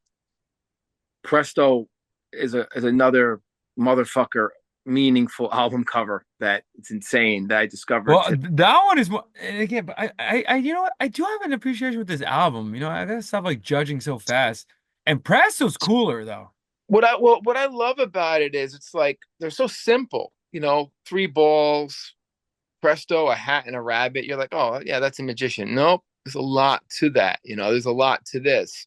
Um, it's not just Eddie coming at you with an axe. There's a lot of meaning. Not that that's a bad thing, but you know what that means. Eddie's gonna kill you.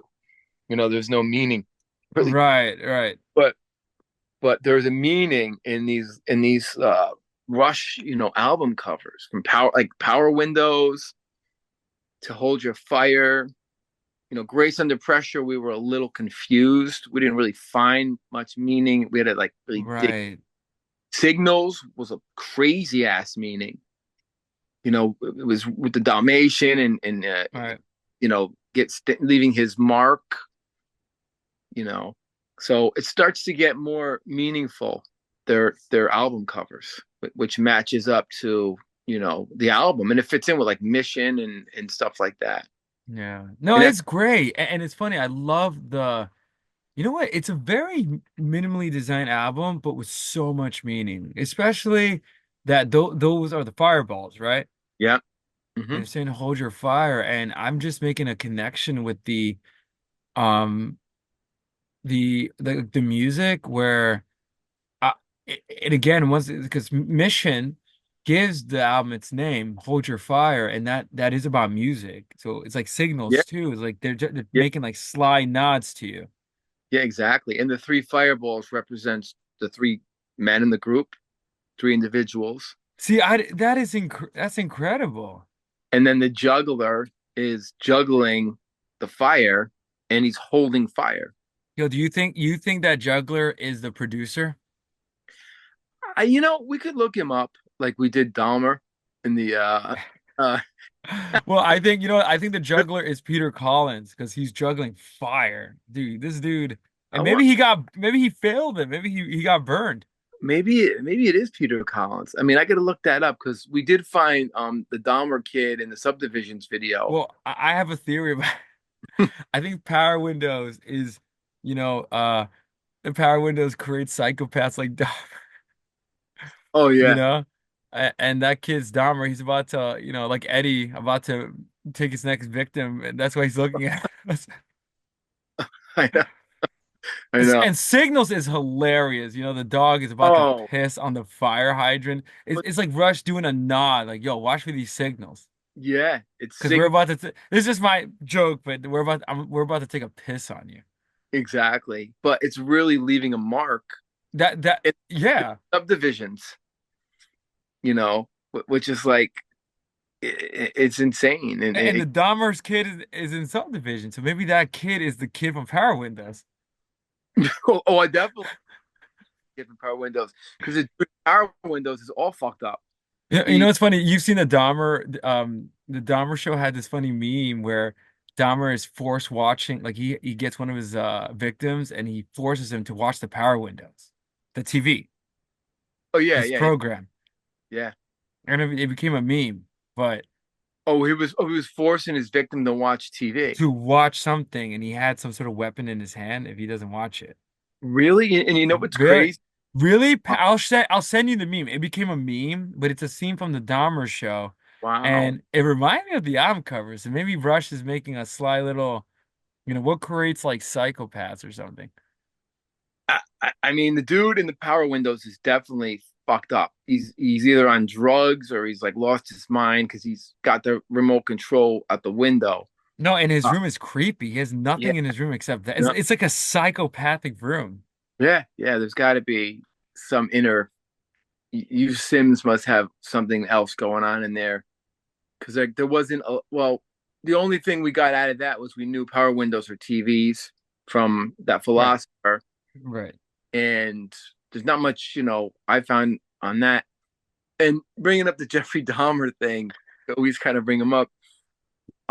One of the things he loved, which was crazy, was one of our favorite movies, The Exorcist 3 with George C. Scott. No, dude, that's what I was gonna say, dude. No, that's my point. Like Yeah, maybe the Power Windows, yeah, that was his favorite film. yeah, it's crazy, and like, and you're saying that he forced people to watch TV, and I'm thinking he probably forced them to watch that fucking horror movie. That's really, that's a scary movie.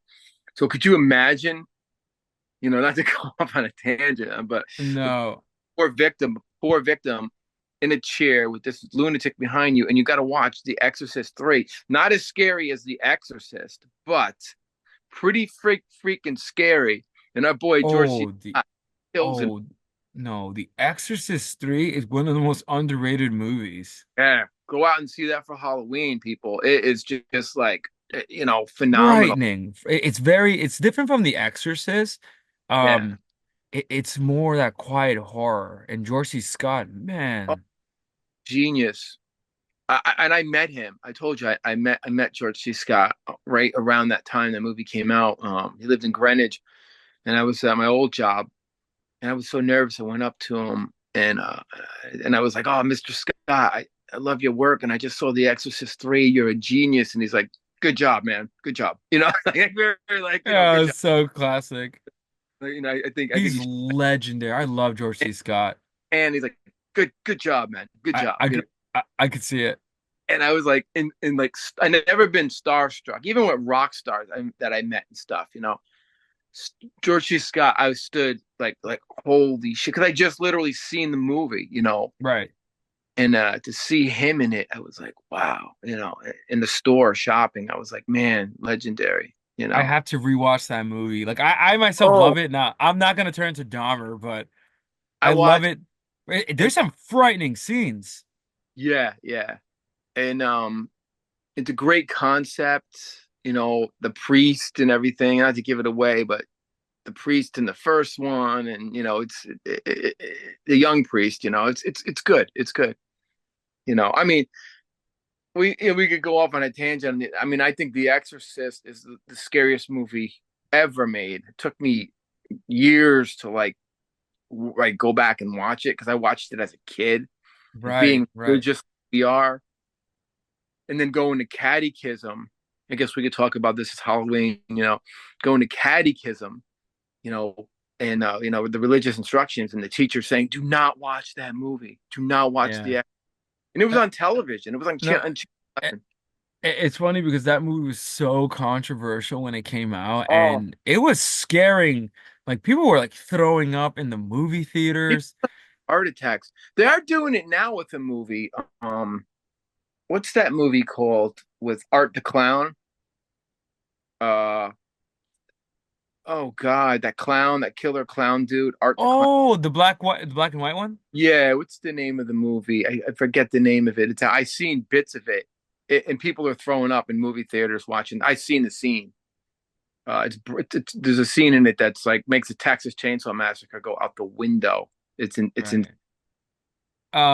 But that's different from The Exorcist because The Exorcist is real horror because Oh, oh yeah, because I uh remember a priest saying to me, "Don't watch it because it's real," and then that's all you had to say to me. And yeah. being and like, oh, don't never play with Ouija boards and things like that. And I was scared, man. As a little kid, I remember like even like as a teenager when people would bring over a Ouija board, I'm like, no, don't play with the fucking Ouija board. Didn't you see the I avoid that because of that movie. You're right. Yeah, yeah, and of course, everyone's drunk. I'm like, I just play with it, and I've seen those things. They they they're real. I've seen shit Oh no, they're real, dude. I had an move. experience where Like no, dude, I had an experience where I was in Lancaster, Pennsylvania, yeah, and I was with so we went to this weird antique shop. First of all, the antique shop was in the middle of nowhere. Like it was weird. So we okay. go in, um, and the whole setup is weird. Like antique shops are like weird they're places. they're creepy. I They're mean, how much time? creepy. I'm just curious on the. No, Mrs. Doubtfire, don't creep in. I think antique shops are creepy because when you buy something old, you're buying it the energy that belongs to it. Oh, that's what my mother said. That's why she said be careful with, inheriting or taking stuff from like Don't- anything, right? I had flipped out one time in Lake George, New York. There was a military store, and the guy had, mainly World War II stuff, but he had a Knights Templar helmet, and he wanted 5,000 for it. And I just like, looked at it, and I said to the guy, "Is that real?" And he showed me the papers, and you could literally see rusted blood on it. And he goes, "Yeah, if you got 5 grand, it's yours." And That's I pretty was, cool. but then I'm like, why would I don't know if I'd want to buy it because I'm buying. Maybe the guy died. That's the thing, So I'm yeah. buying a knight's armor with No, someone who got murdered in the that's crusade. the thing, dude. Like, would you really want that? And no, and it's funny, just go back to the Ouija board story. Yeah, There was a section where there were these weird paintings, where all you saw was an eye and a black void all around. And I was yeah, actually freaked out. I was like, what's up with these paintings? And then lo and behold, I see a Ouija board to the right, and already my skin began to got goosebumps. yeah, yeah, And I yeah. was like, yeah, let me get out of here. This is I weird. I had the unfortunate thing to go to a bad place. Let's put it that way. I didn't want to go, but I went. I told you the story, and I won't say what it was or where it was, But when I went in there, they had a Ouija board display, and the guy, whatever, was like, "Hey, feel free to play with the Ouija boards. Go on, have fun." And I'm thinking, you fucking crazy, you know? I would have been like, have you not seen The Exorcist? Are you Yeah, nuts? yeah. I Oh know. yeah, we worship that movie, you know? Oh, yeah. I didn't bring that home, but I was scared. I remember leaving that place and going right to my church and Yo, going you to got to, man. bless me because I was some dumb, stupid shit that somebody made me do. But that's scary shit, man. It's real.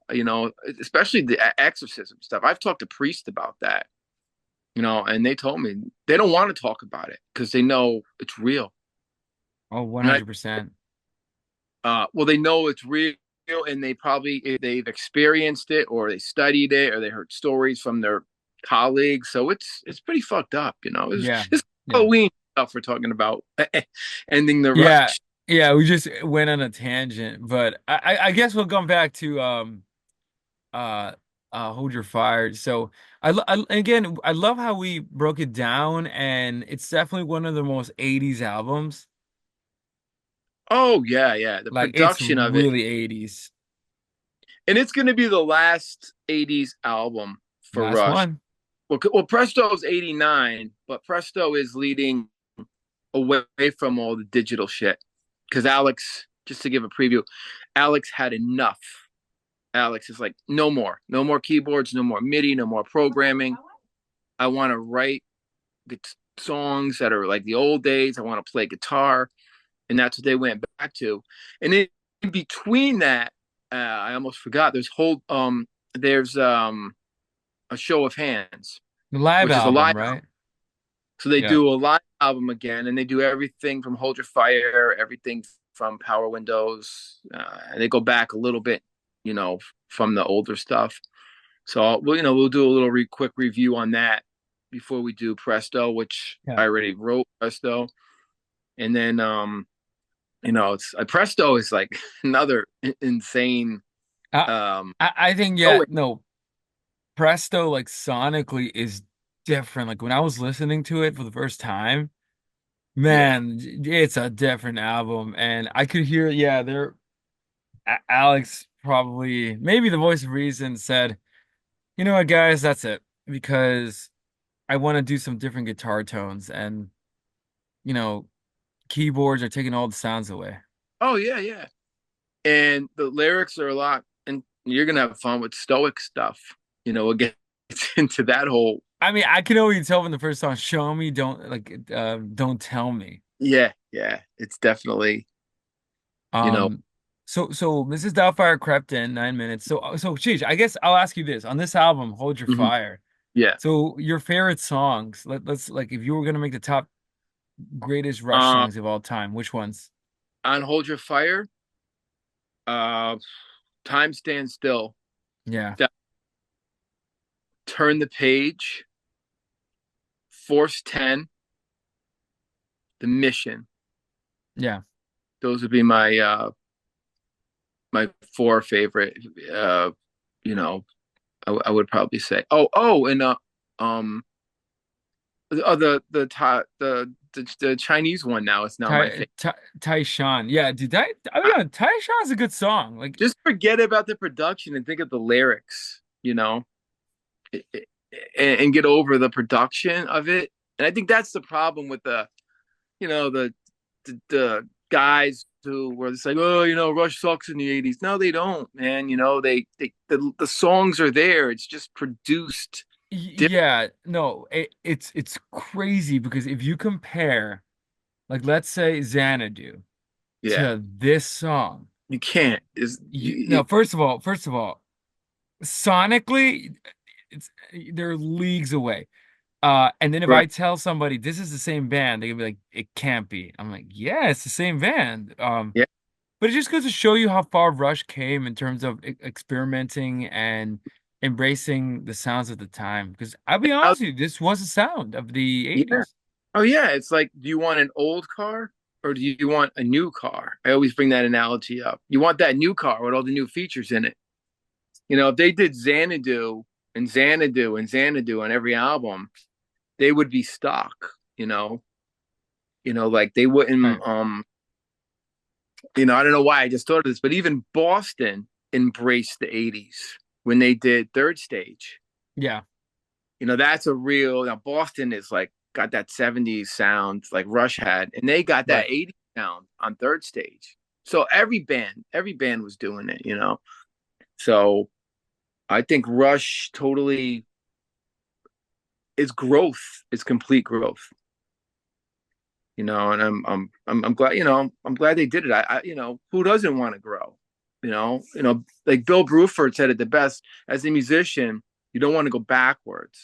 Then you're really not growing. Right. Musicians go backwards and play their back catalog. They're not writing any new material. And that's happening a lot now.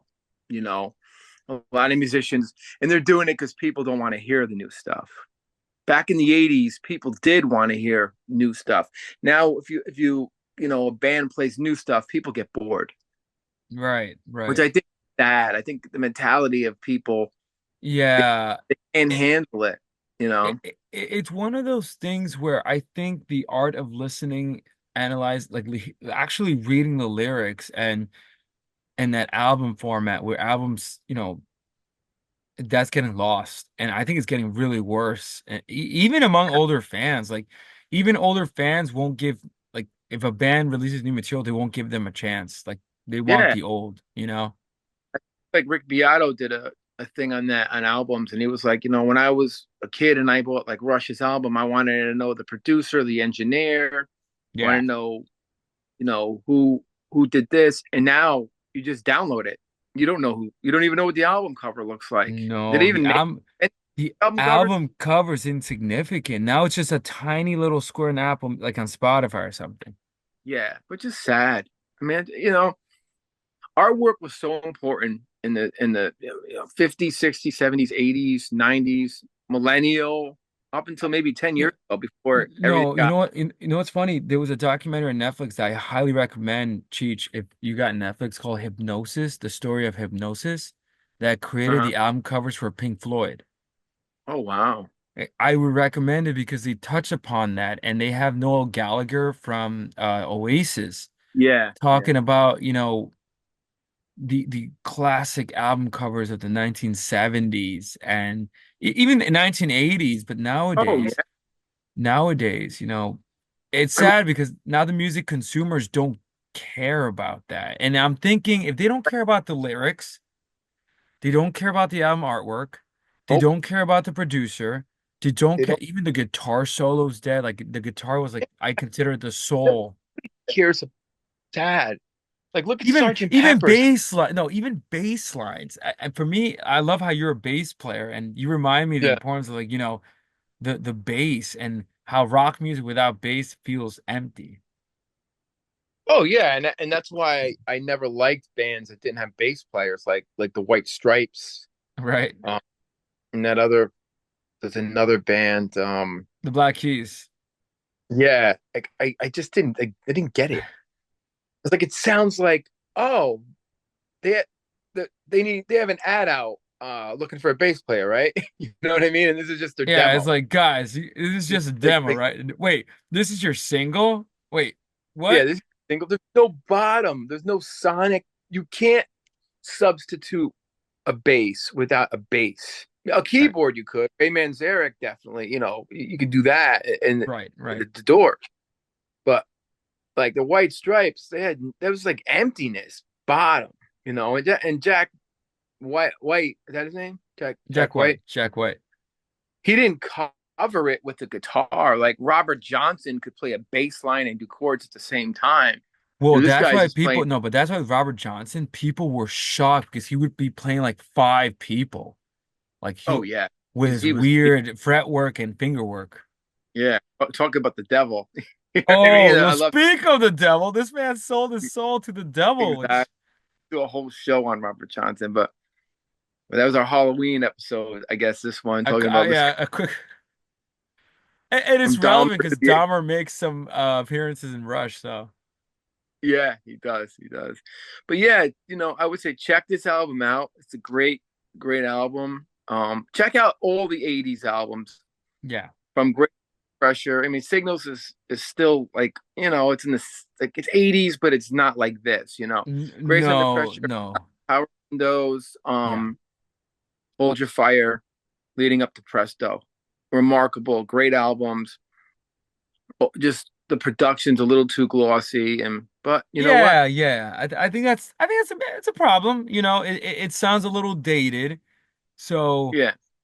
it's funny because I listen to a lot of music of my favorite artists, and when they release a album in the 80s, like Genesis Invisible Touch sounds a little dated. Like it sounds weak Oh yeah. compared to A Trick of a Tail, for example. Oh yeah. Yeah. So it's just a production and the fact that CDs was now the thing, That's a good point. And we so talked about CDs, yeah, Power Windows went right to CD. So I didn't even own a CD. I don't think I owned a CD when Hold Your Fire came out. I don't think they were a big thing yet in 87, 88. I was still buying tapes. Then I think in the early 90s, CDs started to come to my right. world. Because they were like $20 when they came out. And that was a lot of money back then. Or 15.99, for a CD. And then you'd have to pre-order it and stuff. But it was still cool because it still had artwork. You can open the case, you could see Yeah, it's miniature art, but it's there. So where are we? About 2 minutes, Mrs. Doubtfire? minute and 20 seconds. Okay. So we'll just wrap it up by saying, listeners, hold your fire. Buy, I was gonna say buy that album, whatever you do, download it, whatever, however Download you it, get. listen, stream You it. know what? Buy it. Buy the fucking album. You know, listen to it. Don't or go on YouTube and listen to everything because it's so worth it. It's such a great album, and Yeah, this was a lot of fun. We covered a lot of good philosophy in this one. So and we got Presto up next. Hold Your Fire. We're gonna do all the Rush albums. So I'm and we're, excited. we're I'm excited. we're getting close to almost finishing them. We're way more Dude, than hey, halfway there. what is next for the Cheech and Manny music show after? Oh man, we I think, got I we think, gotta I think, I think Joe will probably be like, all right, finally. yeah, we might get on a Zeppelin tangent with Joe and do like 5 Zeppelin shows because we got Sabbath to cover and Iron Genesis. Maiden, dude, Iron Maiden. We haven't, Well, that'll lead up from the Paul Diano show that right, we're right. gonna And and then Genesis, I'm so excited about. oh, definitely Genesis. But yeah, man, so great show and